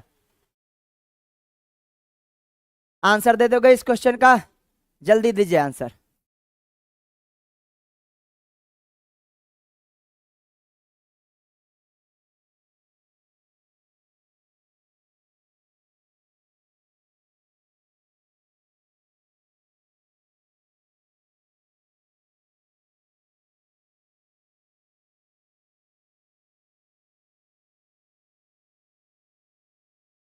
चलिए भाई, चलो टाइम अप हो गया ना। बताओ इस क्वेश्चन का आंसर क्या होगा। आपको बड़ा या छोटा भिन्न बताना है। टाइम अप हो गया, बताओ। देखो सबसे बड़ी और सबसे छोटी भिन्न रेस्पेक्टिवली क्रमशः बताना है क्या होगा। देखो भाई, इसको आप लिख सकते हो क्या, इसको क्या लिख सकते हो, 1/75 को 1/75 ही लिखोगे। इसको क्या चेंज कर सकते हो, कुछ नहीं। इसको भाई एक के बट्टे में सबको लिखो, एक के बट्टे में। इसको क्या लिख सकते हो, 2 सत्ते 14। ठीक है भाई, 2 चौका 8, 2 पच्चे 10, 74.5 लिख सकते हो ना। इसको क्या इसको इतना लिख सकते हो। इसको क्या लिखोगे भाई, 1/, सबको 1 के बट्टे में बताओ, तो क्या बनेगा, 3 सत्ते 21, फिर 14 हो जाएगा, 3 चौका 12, फिर 20 बनेगा, 3 6 18। ठीक है भाई, इसको क्या लिखोगे, इसको 1/, इसको क्या लिखोगे, 4 से काटोगे, 4 7 28, 19 बन गया, 4 चौका 16, 30 बन गया, 4 7 28। ठीक है भाई, इसको क्या लिखोगे, इसको क्या लिखोगे भाई, इसको क्या लिखोगे, 1/, यहाँ पे 6 से काटोगे, 6 7 42, 29 हो जाएगा, 6 चौका 24, 50 हो गया, 6 8 48। यही सब लिख सकते हो कि नहीं, क्लियर है भाई। देखो भाई, एक सबके अंश में क्या है, सबके अंश में एक है, तो देखो जिसका हर सबसे बड़ा वो भिन्न सबसे छोटा, जिसका हर सबसे बड़ा वो भिन्न सबसे छोटा, और जिसका हर सबसे छोटा वो भिन्न सबसे बड़ा। बातें समझ में आ रहा है, जिसका हर सबसे बड़ा है, जिसका हर सबसे बड़ा है वो भिन्न सबसे छोटा होगा। तो यहाँ देखो सब 74 दशमलव समथिंग है, ये 75 है, तो इसका हर सबसे बड़ा है, तो ये भिन्न क्या होगा, सबसे छोटा होगा, ये भिन्न सबसे छोटा होगा। क्लियर है। अब देखो जिसका हर सबसे छोटा वो भिन्न सबसे बड़ा होगा, तो यहाँ पे सबसे छोटा हर किसका दिख रहा है, 74.5 है, 6 है, 7 है, 8 है, तो यही ना सबसे छोटा दिख रहा है, तो ये ओरिजिनली में भिन्न क्या होगा, सबसे बड़ा भिन्न होगा, सबसे बड़ा भिन्न होगा। लेकिन ये तो लाए थे हम 2/149 बना के ना, 2/149 को काट के लाए थे, यानी सबसे बड़ा भिन्न कौन होगा, 2/149, 2/149 सबसे बड़ा भिन्न है, और सबसे छोटा भिन्न क्या होगा, 1/75, यानी ऑप्शन बी इस क्वेश्चन का सही उत्तर होगा, 2/149 और 1/75। क्लियर है, 2/149, 1/75 इस क्वेश्चन का बिल्कुल करेक्ट आंसर होगा। चलो भाई अगला सवाल, क्वेश्चन नंबर नेक्स्ट, ये रहा आपके कंप्यूटर स्क्रीन पे, जल्दी बताइए क्वेश्चन नंबर 57, 57 नंबर क्वेश्चन का आंसर क्या होगा, 57 57 नंबर क्वेश्चन का आंसर जल्दी बताइए, जल्दी से बताओ भाई, मस्ती मजाक अपनी जगह पे, जल्दी बताओ।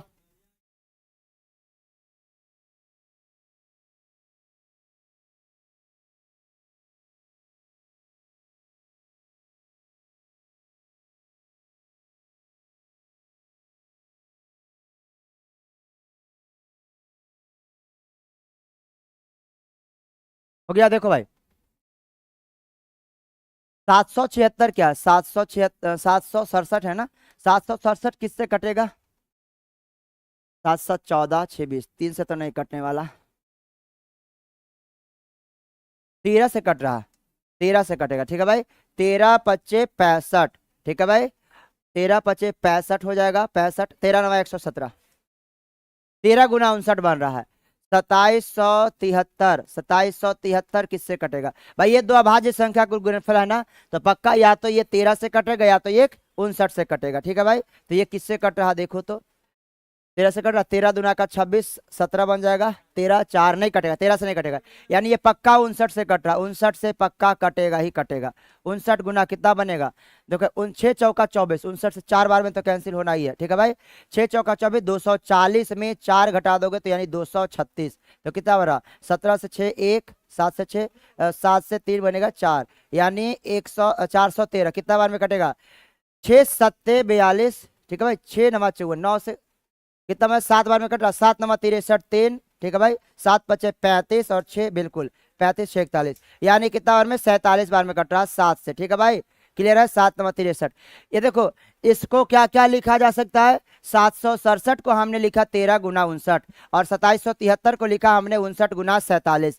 क्लियर है, तो आपसे पूछा गया इसका एलसीएम उसके एचसीएफ का के गुना है, एलसीएम देखो बोला क्वेश्चन क्या, एलसीएम जो है ना वो एचसीएफ का के गुना है, तो के का मान क्या होगा, एलसीएम इसका क्या होगा, इसका एलसीएम बनोगे यही ना कि भाई 13 गुना 59 गुना 47, एलसीएम तो यही होगा, बराबर एचसीएफ क्या बोलोगे, दोनों में 59 कॉमन है तो एचसीएफ हो गया 59, एचसीएफ क्या हो गया 59 59, 59 और गुना क्या करोगे के, तो के की वैल्यू क्या हो जाएगी बताओ, कटेगा ना 59 से 59 कैंसिल हो जाएगा, तो के बराबर क्या होगा 13 गुना 47। क्लियर है, तो देखो 3 7 21, इकाई का अंक 1 होना चाहिए, एक एक ही में है, 611 इस क्वेश्चन का करेक्ट आंसर हो जाएगा। ठीक है भाई, क्लियर है, 13 7 91, 1 9, 13 चौका 52 और 9 61, 611 इस क्वेश्चन का सही उत्तर ऑप्शन नंबर सी इस क्वेश्चन का करेक्ट आंसर होगा।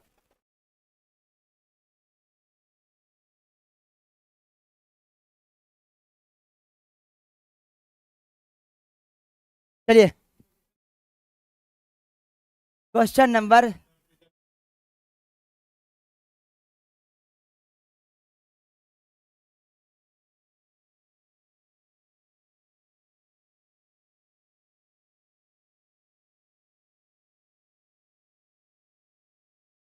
क्लियर है? किन्हीं सज्जन को कोई तकलीफ है क्या? आगे बढ़ो, चलिए अगला सवाल, क्वेश्चन नंबर ये रहेगा 58, 58 नंबर क्वेश्चन। इस क्वेश्चन का आंसर बताइए जल्दी से, क्या होगा? What is the answer?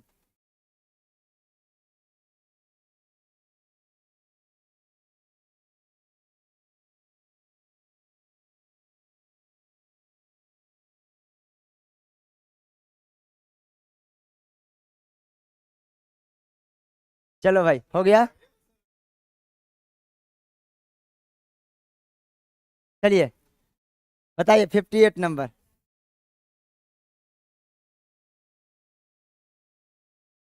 बोला गया है -3/4 to the power -3 divided by -4/3 to the power 7 is equal to -4/3 to the power 2 to the power 4 into 3/4 to the power 5x plus 2। भाई मेरे, सर्च एंड इंडिसेस, घातांक एवं करनी में कुछ पढ़े हो क्या? ये बातें तो पढ़ी होगी आपने ना। a का power m divided by a का पावर m हो तो भाग में पावर घटता है, a का पावर m माइनस n हो जाता है। हाँ कि नहीं? बड़े हो ना भाई? अब बताओ फिर से, a का पावर m का पावर यदि मैं n कर दूं तो इसको क्या पढ़े हो? a का पावर mn हो जाता है। यहां तक कोई दिक्कत है? क्लियर है? बातें समझ में आ गई? अब देखिए, यहाँ देखो, आपसे एक चीज और यहाँ देखो तो 3/4, ये चीज ये भी पढ़े होंगे कि नहीं? ये भी पढ़े होंगे। a का पावर -m बराबर लिख सकते हो 1/a का पावर m, है कि नहीं? अब देखो जरा सब बातें को देखो, -3/4 टू दी पावर -3, क्या मैं इसको लिख सकता हूँ -4/3 का पावर 3? इसको लिख सकता हूँ क्या? -4/3 का पावर कितना भाई? तो 3 लिख सकते हैं। a का पावर -m बराबर 1/a का पावर m। क्लियर है? चलो भाई, तो यहाँ पे लिख सकते हो -4/3 टू दी पावर 3 होगा, डिवाइडेड बाय, भागा है, भागा में क्या है भाई? माइनस, भाई भागा में यही ना लिखा हुआ, भागा में लिखा हुआ -4/3 का पावर 7 है। और मैंने आपको यहाँ बता रखा a to the power m भागा a to the power m क्या होगा? a to the power m -n, भागा में पावर घटता है तो यहाँ बनेगा -4/3 का पावर 3 है, और यहाँ -4/3 का पावर 7 है, और यहाँ भागा है, भागा में पावर क्या होगा भाई? घटेगा, है ना? भागा में पावर घटेगा तो क्या बनेगा जल्दी बताओ। अच्छा, माइनस माइनस तो प्लस हो जाएगा ना? अरे बातें समझ में आ रही है क्या? यहाँ माइनस, यहाँ माइनस, ये तो माइनस माइनस प्लस हो जाएगा, तो इस माइनस को हम इग्नोर कर सकते हैं। क्लियर है? तो यहाँ बन गया 4/3 का पावर 3, और यहाँ -7 हो जाएगा, क्या? -7 हो जाएगा, भागा में पावर घटेगा। क्लियर है? अब बताओ यहाँ पे क्या होने वाला है? बराबर बराबर क्या लिखोगे मेरे भाई? देखो, नेगेटिव का पावर इवन टाइम्स पॉजिटिव बनेगा कि नहीं? तो ये क्या है? ये क्या है? इसको लिखोगे 4/3 का पावर कितना बनेगा? 4/3 का पावर यहाँ है 8, तो ये भी इधर आके भागा में हो जाएगा कि नहीं? अरे भाई ये कितना है? 4/3 का पावर, 4 दूना का 8 है ना? ठीक है भाई, तो ये भी इधर आके भागा में हो जाएगा, भागा में फिर से पावर घटेगा, फिर से भागा में पावर घटाओगे तो भाई -8 और कर लो, यहाँ पे और कर लीजिए, कितना भाई? -8। भाई इधर आएगा, देखो ये गुना में है, ये गुना में इधर आके भागा में होगा कि नहीं? और भागा में पावर यहाँ घटता है, बेस समान होने पे भागा में पावर घटता है। तो यहाँ था 3/4, हमने यहाँ पे कन्वर्ट किया, नेगेटिव हटाओगे तो 4/3 बना, 4/3 का पावर 3 है, भागा में पावर यहाँ घटेगा, और फिर यहाँ पे आएगा इधर नेगेटिव का स्क्वायर पॉजिटिव बन जाएगा, तो यहाँ 4/3 का पावर 8 है, 4/3 का पावर इधर 8 आएगा तो भागा में माइनस घट गया। क्लियर है? बराबर क्या होगा? बराबर यहाँ दे रखा 3/4 का पावर, 3/4 का पावर कितना है भाई? 5x plus 2। बात यहाँ तक किन्हीं सज्जन को तकलीफ है? बताओ भाई, किन्हीं को कोई दिक्कत है यहाँ तक? नहीं ना? चलो इसके आगे चलिए, इसके आगे क्या होगा? देखो भाई, आप यहाँ बोल सकते हो क्या? 8 7 15, 15 में से 3 घटेगा, -12 हो गया कि नहीं? मतलब 4/3 का पावर कितना है? आप बोलोगे सर -12 है, हाँ कि नहीं? 4/3 का पावर कितना है? -12 है। तो भाई रिवर्स करोगे कि नहीं? फिर से वही काम करो, a का पावर -m बराबर 1/a का पावर m, तो इसको मैं लिख सकता हूँ 4/3 का पावर -12 है, इसको लिख सकते हैं पावर को, भाई फ्रैक्शन उल्टा करेंगे तो नेगेटिव पावर है पॉजिटिव पावर हो जाएगा, इसको लिख सकते हैं 3/4 का पावर 12। क्या लिख सकते हैं इसको? 3/4 का पावर 12 लिख सकते हो, ठीक है? 3/4 का पावर 12 हो जाएगा, 3/4 का पावर 12 बराबर यहाँ क्या है? 3/4 का पावर 5x प्लस 2। हाँ कि नहीं? क्लियर है? फिर से बताइए, बेस बराबर ए का पावर m, देखो यहाँ बेस बराबर तो पावर भी क्या होगा बराबर, यानी 5x प्लस 2 बराबर क्या बोलोगे यहाँ पे 5x प्लस 2 बराबर 12, क्या बोलोगे भाई 5x प्लस 2 बराबर कितना होगा 12। तो यहाँ पे क्या बोलोगे 5x बराबर 12 माइनस 2 10, तो x बराबर क्या होगा 10/5 का मतलब दो, x बराबर क्या भाई 12 माइनस 2 10, 10/5 का मतलब दो, x बराबर 2 होगा। ऑप्शन नंबर डी इस क्वेश्चन का करेक्ट आंसर होगा। क्लियर है, ऑप्शन डी इस क्वेश्चन का बिल्कुल ही सही उत्तर हो गया। ठीक है भाई, चलिए अगला सवाल, क्वेश्चन नंबर नेक्स्ट। ये रहा आपके सामने अगला सवाल 59 59 नंबर सवाल। जल्दी बताइए इस क्वेश्चन का आंसर क्या होगा, व्हाट इज द आंसर, जल्दी बताइए इस क्वेश्चन का आंसर क्या होगा। देखिए बोला गया है, बिल्कुल आसान सा सवाल है कि नहीं, दिया है कि 2.142 प्लस 1.102 प्लस 0.21 माइनस 4.124 बराबर के माइनस 3.26। तो के में से क्या घटाया जाना चाहिए, के में से क्या घटाया जाना चाहिए जिससे इसका मान 2.5 हो जाए। तो पहले तो भाई के का मान निकालो। देखो के का मान निकालोगे तो ये वाला पार्ट इधर ले जाके जोड़ोगे कि नहीं, अरे ये निगेटिव है, इधर आके क्या हो जाएगा पॉजिटिव हो जाएगा ना, आप बोलोगे हाँ सर बिल्कुल हो जाएगा। तो क्या बनने वाला है, देखो सबको जोड़ना है, यहाँ घटेगा बाद बाकी वो भी जुटेगा, तो क्या बनेगा देखो 2 और 2 4, यहाँ 0 है ना तो यहाँ बनेगा 4, ठीक है 2 और 2 4, ये इधर आएगा जुटेगा, 4 में से 4 गया तो यहाँ बनेगा 0, लेकिन वो जुटेगा तो यहाँ भी 0 है, क्लियर, यहाँ भी 0 है तो यहाँ पे बनेगा 0। आगे देखो यहाँ पे क्या बनेगा 4 प्लस 0 4, 4 और 1 5, 5 में से यहाँ 2 घटेगा तो हो गया 3, और यहाँ 6 इधर आकर जुटेगा तो बनेगा 9। क्लियर है, फिर बताओ 1 और 1 2, 2 और 2 4, 4 में से 1 यहाँ घटेगा तो होगा 3, और 3 में यहाँ 2 जुटेगा तो यहाँ क्या हो जाएगा 5। क्लियर है, क्लियर है, तो इतना। अब देखो पॉइंट आएगा, इधर क्या बना 2 और 1 3, 3 में से देखो 3 और 3 यहाँ के जुटेगा 6, 6 में से 4 घटेगा बनेगा 2। 2.59 बराबर क्या है भाई के है, 2.59 बराबर क्या है के है। तो क्वेश्चन ये बोला गया कि के में से क्या घटाया जाए, के में से क्या घटाया जाए कि यह 2.5 हो जाए। तो भाई x की वैल्यू निकाल लो, के का मान क्या है 2.59, ठीक है ना, के का मान क्या है 2.59, x को उधर भेजो 2.5 को इधर लाओ, तो माइनस 2.5 बराबर x है, तो x की वैल्यू क्या हो जाएगी 0.09, क्या होगा 0.09, यानी वह घटाई जाने वाली संख्या क्या है 0.09। Option number D correct answer. ठीक है भाई, ऑप्शन डी इस क्वेश्चन का बिल्कुल ही सही उत्तर है।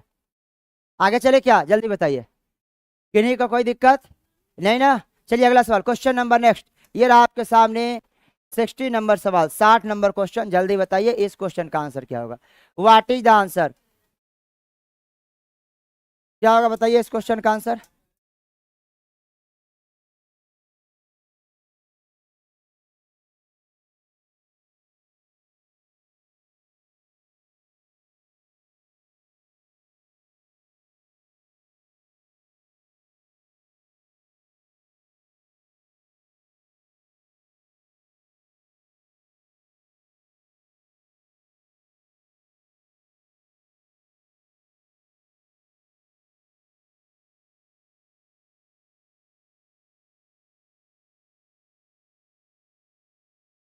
हो गया, चलिए देखो, अरे भाई तुक्का क्यों लगा रहे हो, चलिए बिल्कुल ऑप्शन से इस क्वेश्चन का बिल्कुल करेक्ट आंसर। देखो भाई, देखो यहाँ क्यूब रूट है, यहाँ स्क्वायर रूट है, ध्यान से समझना बात को।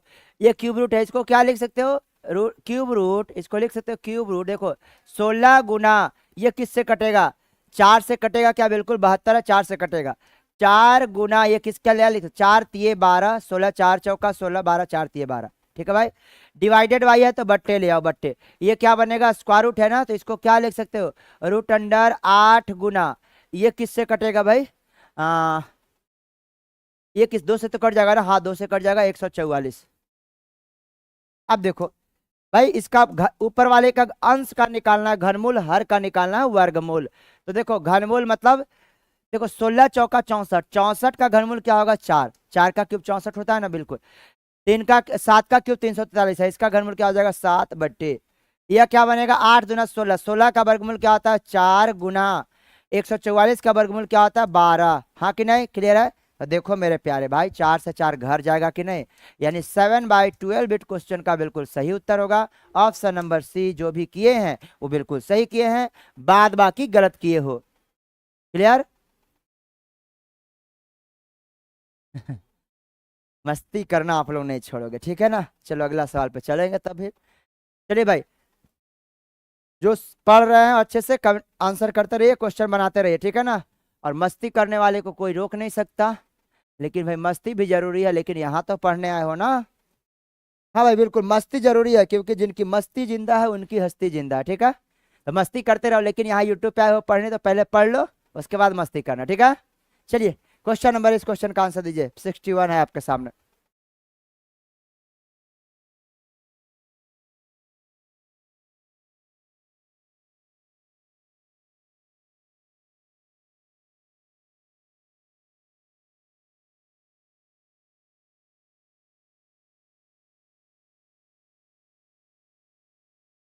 हो गया, जरा देखिए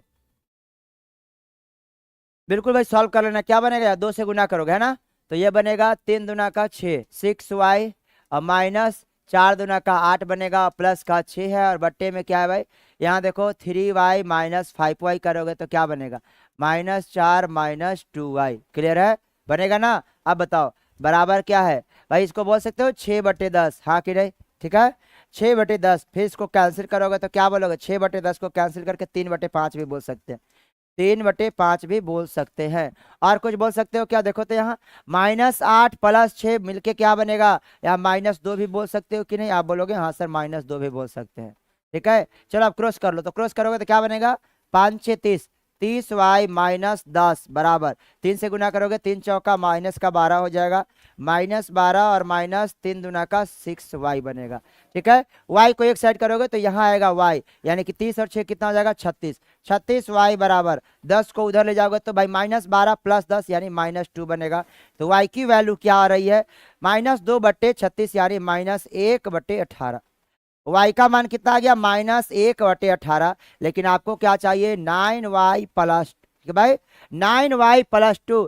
तो y की मान रखोगे यहाँ पे -1/18, तो 9 दूना 18, माइनस का 1/2 आएगा, माइनस का 1/2 प्लस 2 क्या हो जाएगा भाई, 2 में आधा घटेगा तो 1.5 बचेगा कि नहीं, अरे 2 में आधा घटेगा तो 1.5 बचेगा, 1.5 ऑप्शन नंबर बी इस क्वेश्चन का सही उत्तर होगा। क्लियर है, किन्हीं को कोई दिक्कत जल्दी बताइए, आगे बढ़े। चलो भाई अगला सवाल फिर से रहेगा क्वेश्चन नंबर नेक्स्ट पे, और ये है आपके सामने क्वेश्चन नंबर 62, 62 नंबर सवाल। इस क्वेश्चन का क्या होगा आंसर, जल्दी बताओ और मचा दो बवाल, जल्दी बताओ। What is the answer, question number 62 क्या होगा इस क्वेश्चन का आंसर, बताइए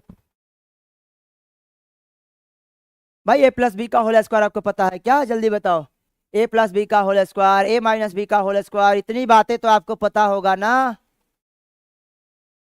चलो भाई पहले मछली की आंख पे फोकस किया जाए, आपको चाहिए क्या उस पे देखो, चाहिए क्या उस पे देखो। यदि आप इसको गौर से देखोगे तो ये क्या लिखा हुआ है भाई, एलसीएम लोगे तो बनेगा XY, हाँ कि ना, एलसीएम लोगे तो क्या बनेगा XY, यहाँ क्या बन जाएगा 25x², और इधर क्या बनेगा भाई 9y²। यहाँ तक तो आपको कोई दिक्कत नहीं ना हुआ, क्लियर है। तो भाई मेरे बताओ, अब यहाँ भाई दोनों तरफ यदि स्क्वायर कर दूं तो क्या आप रोक लोगे, नहीं ना, बिल्कुल नहीं रोकना भाई। a माइनस बी का, इसको बोलो a, इसको बोलो b, a माइनस बी का होल स्क्वायर क्या बनेगा a² मतलब 25x² प्लस b² यानी 9y² माइनस 2ab यानी 2 × 5x × 3y 2ab बराबर क्या बनेगा 35 का स्क्वायर 1225। क्लियर है यहाँ तक, ठीक है भाई। अब देखो इसकी वैल्यू तो आपको निकालनी है, यहाँ पे जरूरत है इसी की वैल्यू, तो इसकी वैल्यू यहाँ पे साइड में रखो, 25x² प्लस 9y² बराबर, मेरे दोस्त देखो तो जरा, हाँ xy का वैल्यू दे रखा -20। क्लियर है ना, तो यहाँ xy है कि नहीं, यहाँ xy यदि -20 रखोगे तो माइनस माइनस यहाँ क्या हो जाएगा, प्लस हो जाएगा ना। तो 1225 तो इधर है ही, अब यहाँ प्लस बनेगा, क्या बनेगा भाई, तो देखो 5 दूना का 10, ठीक है ना, और यहाँ पे 5 दूना का 10 या 30 हो जाएगा, 30 × 20 क्या बनेगा 600, इधर बनेगा प्लस का 600, इधर आके क्या होगा माइनस का 600, तो -600 कर दो। तो भाई 1225 में से 625 घटाओगे तो क्या बनेगा, 1225 में से 600 घटा दोगे तो 625 होगा कि नहीं, कितना हो गया 625, 625, तो भाई बताओ यहाँ पे क्या रखोगे, यहाँ पे रखोगे 625 और बट्टे यहाँ क्या है XY -20 है, तो काट सकते हो क्या भाई, कटने वाले को कोई रोक नहीं सकता, 5 से बिल्कुल काटोगे, बिल्कुल काटोगे, ठीक है भाई। 125 बचे 625 और बटेगा यहाँ 5 चौका 20, लेकिन माइनस है तो -125/4 होगा। कहाँ है भाई, option number A correct answer होगा। क्लियर, ऑप्शन ए इस क्वेश्चन का बिल्कुल ही सही उत्तर है भाई, बिल्कुल बहुत अच्छे, option A is the correct answer. अगला सवाल चलेंगे नेक्स्ट क्वेश्चन पे और ये रहेगा आपके सामने, बताओ तो क्वेश्चन नंबर 63।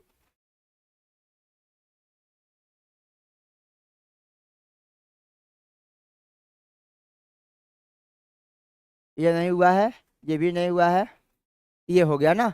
63 नंबर क्वेश्चन, बताइए क्या होगा इस क्वेश्चन का आंसर। भाई ये तो बिल्कुल आसान क्वेश्चन है, इसकी आंसर तो आप दे सकते हो। लो 20 सेकंड, जल्दी बताओ आंसर, 20 सेकंड में इसका आंसर चाहिए।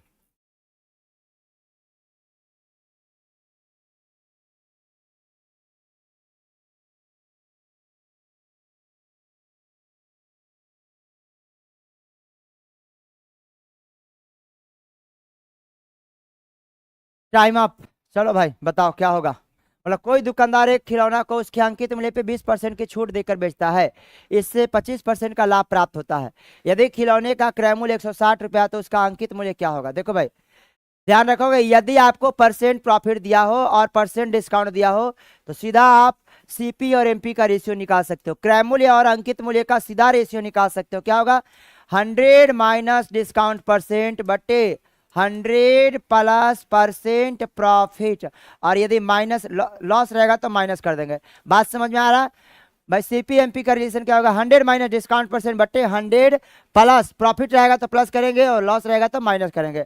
बात समझ में आ गया कि नहीं। तो भाई यहाँ पे सीपी और एमपी का रेशियो क्या होगा, मुझे ये बता दो भाई। 20% छूट देने पर 100 माइनस 20 क्या होगा, 80, क्रैमुल बनेगा 80 यूनिट। रेशियो भाई क्या हुआ है यहाँ पे, 20% छूट देकर 25% का लाभ, तो 100 प्लस 25 क्या होगा, 125। यही क्रैमुल और अंकित मूल्य का रेशियो बनेगा कि नहीं। क्लियर है, 5 से काटो क्या होगा, 16 25 80, और यहाँ क्या हुआ 25 25 125, तो 16 रेशियो 25 होगा क्रैमुल और अंकित मूल्य का रेशियो। बोला क्रैमुल है 160 रुपया, तो अंकित मूल्य क्या होगा भाई मेरे, 16 का वैल्यू 160, 10 से गुना किया तो 25 का वैल्यू 250, 10 से गुना करोगे कि नहीं, 10 से गुना करोगे तो क्या बनेगा, option C correct answer. Clear है, ऑप्शन से इस क्वेश्चन का बिल्कुल सही उत्तर होगा। आगे चले क्या, चलिए भाई अगला सवाल, क्वेश्चन नंबर नेक्स्ट, बिल्कुल आसान सा सवाल है, बस ये रिलेशन आपको याद रखना। अगला सवाल क्वेश्चन नंबर नेक्स्ट 64 64 नंबर सवाल, 64 नंबर सवाल, जल्दी बताइए इस क्वेश्चन का आंसर क्या होगा।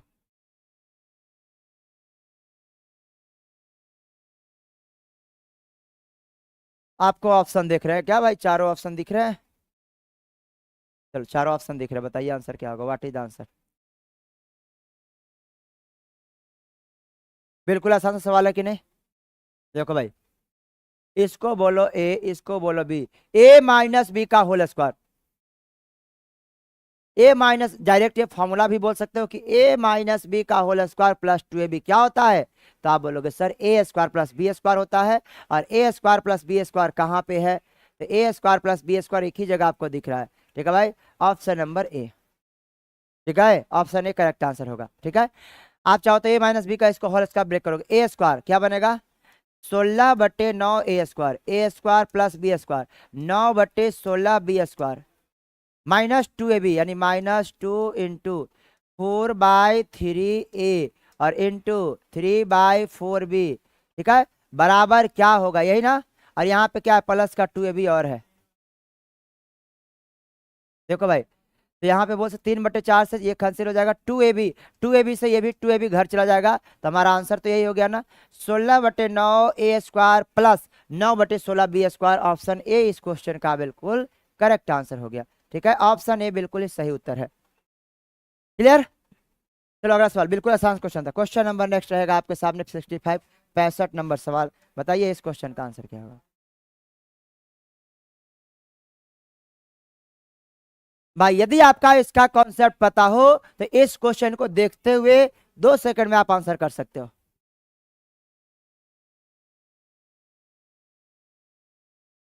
2 सेकंड में आंसर कर सकते हो जिसको इसका आंसर पता होगा। जिस सज्जन को इसका आंसर पता होगा उसको वो लोग कर सकते हो इसको 2 सेकंड में आंसर। देखिए भाई, एक दुकानदार एक दुकानदार समान विक्रय मूल्य पर दो वस्तुएं बेचता है।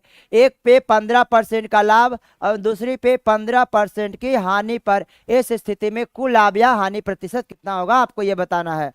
भाई एक चीज याद रखोगे, क्या याद रखना है कि यदि परसेंट विक्रय मूल्य समान, विक्रय मूल्य समान, परसेंट विक्रय मूल्य मैं बोलूं विक्रय मूल्य, यदि एसपी विक्रय मूल्य कांस्टेंट हो, कांस्टेंट कहने का मतलब इक्वल हो, कांस्टेंट कहने का मतलब क्या होगा, इक्वल हो। यदि विक्रय मूल्य सेलिंग प्राइस बराबर हो, विक्रय मूल्य बराबर हो, एक पे यदि x% की प्रॉफिट हुआ हो, यदि एक पे x% का प्रॉफिट प्लस दिखा रहा हूं मतलब प्रॉफिट है, और दूसरे पे उतना ही परसेंट का लॉस हुआ है मतलब माइनस दिखा रहा हूं तो लॉस होगा। ठीक है भाई, एक पे जितने परसेंट का प्रॉफिट दूसरे पे उतना ही परसेंट का लॉस है, तो आप सीधा निकाल सकते हो क्या होगा, परसेंट लॉस हमेशा क्या निकलेगा, परसेंट लॉस, और कितना होगा तो x² 100%, सीधा क्या निकलेगा, लॉस निकलेगा। क्लियर है, सीधा लॉस निकालोगे x² 100%। तो बताइए इस क्वेश्चन का आंसर क्या होगा, बात अब तो बता सकते हो। चलिए वेरी गुड वेरी गुड, जितने लोगों का आंसर आ रहा है बिल्कुल भाई, अरे प्रॉफिट नहीं, प्रॉफिट नहीं, प्रॉफिट तो होगा नहीं, प्रॉफिट तो होगा नहीं। ठीक है भाई, यानी देखो 15 का square 225, option number D answer होगा। 2.25% की लॉस होगी, 2.25% की हानि, option number D correct answer होगा। अरे भाई 15 का स्क्वायर क्या होता है, 15 का स्क्वायर, 15 का स्क्वायर होता है कि नहीं 225, 225/100, इतने परसेंट की लॉस निकलेगी, 100 से भाग दोगे तो 2.25% का लॉस हो गया। क्लियर है, option number D correct answer. ठीक है भाई, चलिए अगला सवाल, क्वेश्चन नंबर नेक्स्ट, ये है आपके सामने अगला सवाल 66 नंबर क्वेश्चन।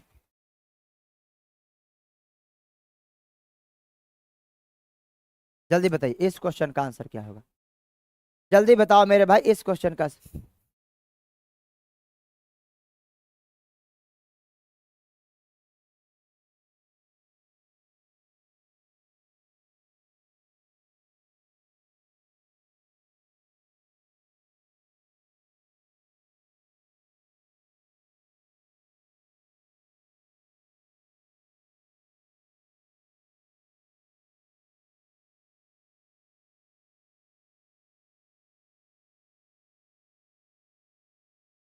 चलिए भाई, बहुत ही शानदार क्वेश्चन है, बिल्कुल आसान सा है, यदि आप कॉन्सेप्ट को जानोगे तो समझोगे। देखो पूछा गया क्या, आराम से समझोगे, बोला पी क्यू से 5 वर्ष बड़ा है तथा क्यू की आयु आर की आयु की तिगुनी है। यदि पी क्यू एवं आर की आयु का योगफल 47 साल है तो पी की आयु वर्षों में कितनी है। मान लो पी की आयु है x वर्ष, ठीक है भाई, पी का मैंने मान लिया x, पी की आयु कितनी है x वर्ष, बोल रखा पी क्यू से 5 साल बड़ा है, तो क्यू का उम्र कितना हो जाएगा, क्यू का उम्र x-5 होगा कि नहीं, क्योंकि पी जो है क्यू से 5 साल बड़ा है तो ये छोटा होगा। बोला क्यू की आयु आर की आयु की तिगुनी है। ठीक है भाई, क्यू की आयु आर की आयु की तिगुनी है तो आर की आयु क्या होगा, इसका 1/3 होगा, यानी x-5/3 होगा कि नहीं। क्लियर, क्यू की आयु आर की आयु की तिगुनी होगी। क्लियर है, अब बताइए।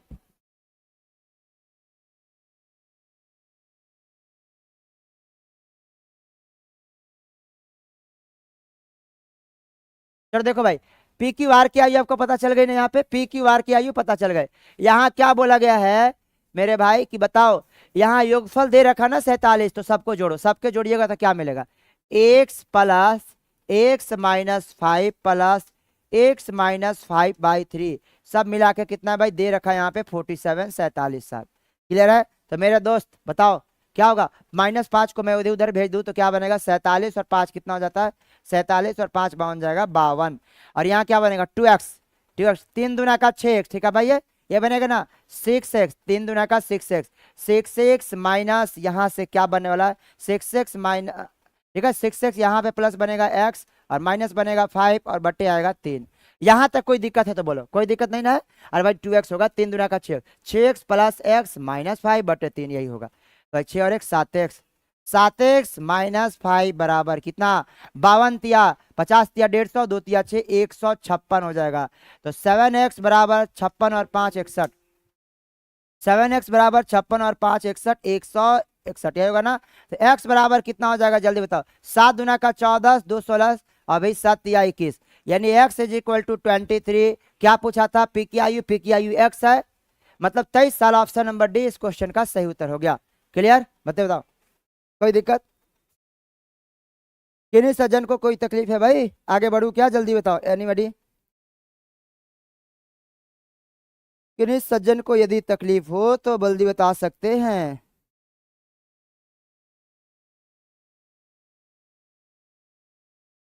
अरे भाई किसी की उम्र मान सकते हो ठीक है जरूरी थोड़ा है कि पी की उम्र आप एक्स मानो आपकी मर्जी मान लो क्यू को एक्स तो कोई बात नहीं आप उसको कन्वर्ट करना फिर लास्ट में मैंने जो पूछा था उसी की वैल्यू एक्स माना तो आंसर हो गया ठीक है। चलो भाई चलिए अगला सवाल पे क्लियर है। चलो बताओ अगला सवाल क्वेश्चन नंबर 67 67 नंबर सवाल का आंसर क्या होगा। एक समबाहुभुज के लिए अधिकतम संभव बाह्य कोण की माप क्या होगी।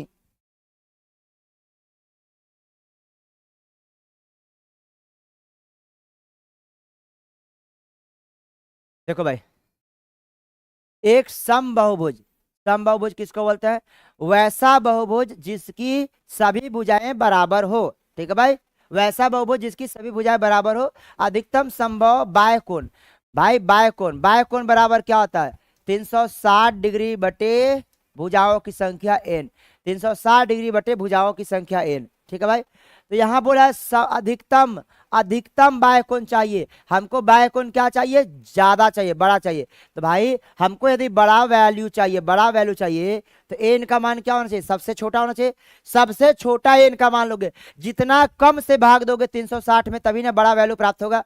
भाई ये चाहिए हमको बाह्य कोण क्या चाहिए बड़ा चाहिए भाई यही ना होता है 360 बटे एन बराबर बाह्य कोण एक्सटीरियर एंगल। तो बाह्य कोण यदि हमको बड़ा चाहिए तो 360 में छोटा से छोटा संख्या से भाग देना होगा। बात समझ में भाई जितना कम से भाग दोगे उतनी बड़ी वैल्यू प्राप्त होगी। बातें समझ में आ रही है कि नहीं। तो भाई बहुभुज में सबसे छोटा कौन होता है बताओ तो बहुभुज में सबसे छोटा कौन होता है आप बोलोगे सर त्रिभुज होता है त्रिभुज ही सबसे छोटी बहुभुज है। बात समझ में आ रहा है कि नहीं।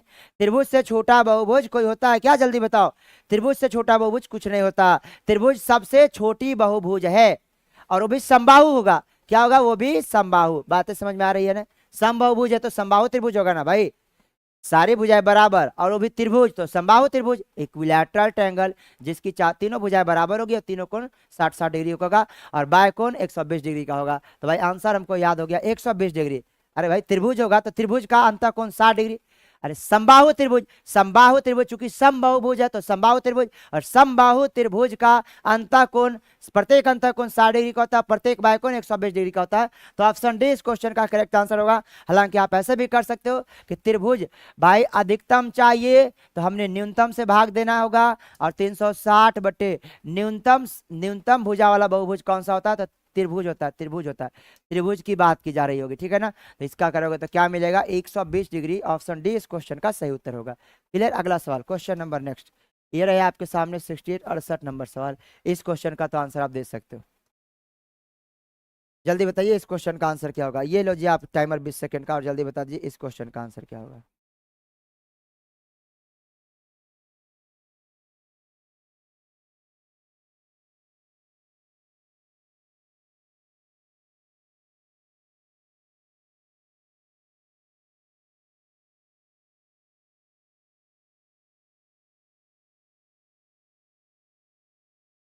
चलो भाई टाइम अप। देखा बोला गया सम चतुर्भुज के विकर्ण 10 सेंटीमीटर और 24 सेंटीमीटर इसका परिमाप क्या होगा। सम चतुर्भुज की चारों भुजाएं बराबर होती है ना सम चतुर्भुज की चारों भुजाएं बराबर होती है विकर्ण एक दूसरे को परपेंडिकुलरली बाइसेक्ट करता है। सम चतुर्भुज के प्रत्येक भुजा बराबर होगी और विकर्ण एक दूसरे को 90 डिग्री पे बाइसेक्ट करेगा दो बराबर भागों में बांटेगा। बात आपको समझ में आ रहा है। देखो भाई तो बोला क्या है विकर्ण है 10 सेंटीमीटर मतलब 5-5 का होगा कि नहीं क्या होगा ये 5 यहाँ भी होगा 5 ठीक है और 24 है तो ये हो गया 12 यहाँ भी होगा 12। क्लियर है। तो देखो भाई 5 12 13 ये आपको समझ में आता है कि नहीं? 5 12 13 यानी ये होगा 13। भाई ये सम चतुर्भुज है तो सारी भुजाएं 13 13 सेंटीमीटर का होगा। अरे भाई 5 12 13 ट्रिपलेट होता है समकोण त्रिभुज का।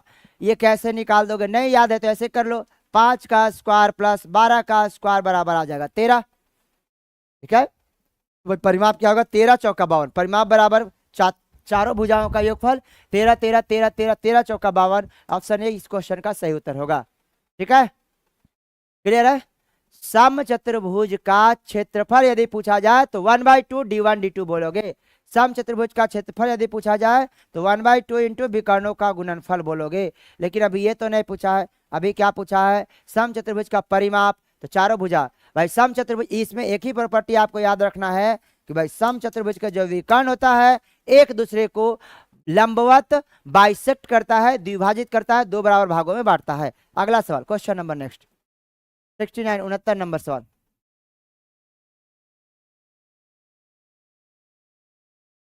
जल्दी बताइए, व्हाट इज आंसर?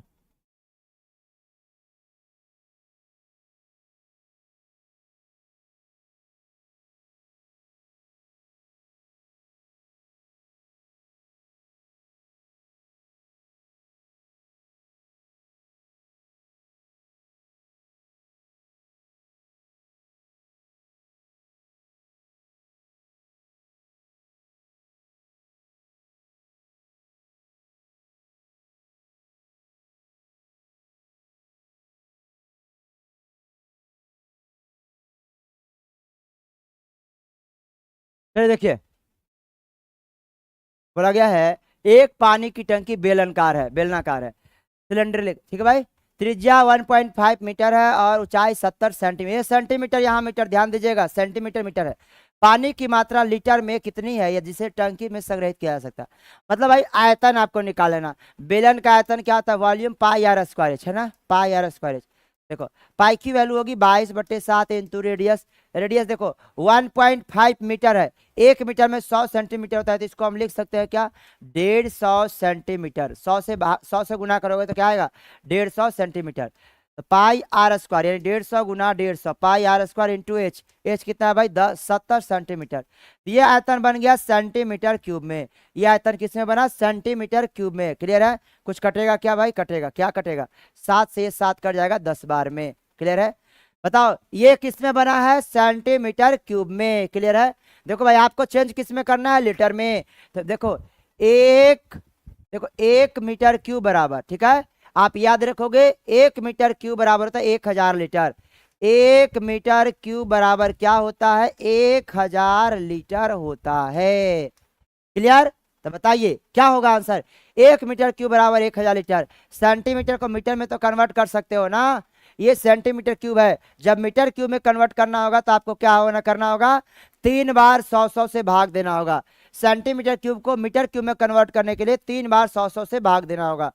ठीक है, 3 बार 100 गुना 100 गुना 100। ये हो गया किसमें? अब ये हो गया आप मीटर क्यूब में।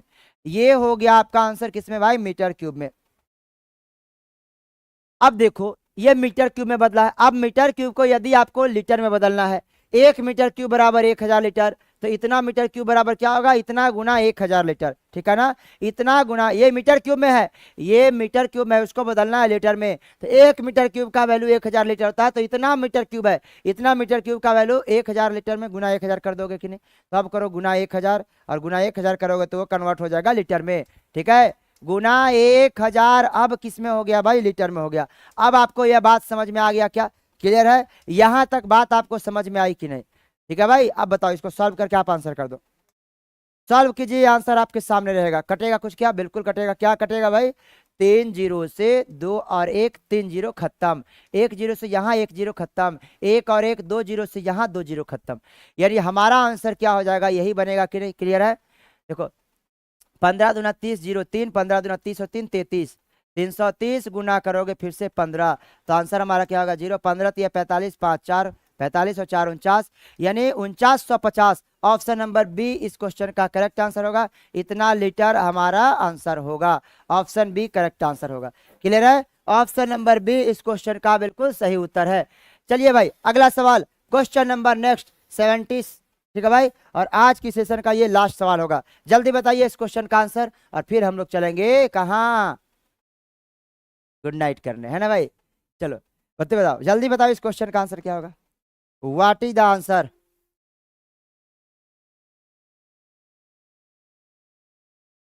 दस लड़कियों की लंबाइयों के आंकड़े जो सेंटीमीटर में मापी गई निम्नलिखित हैं।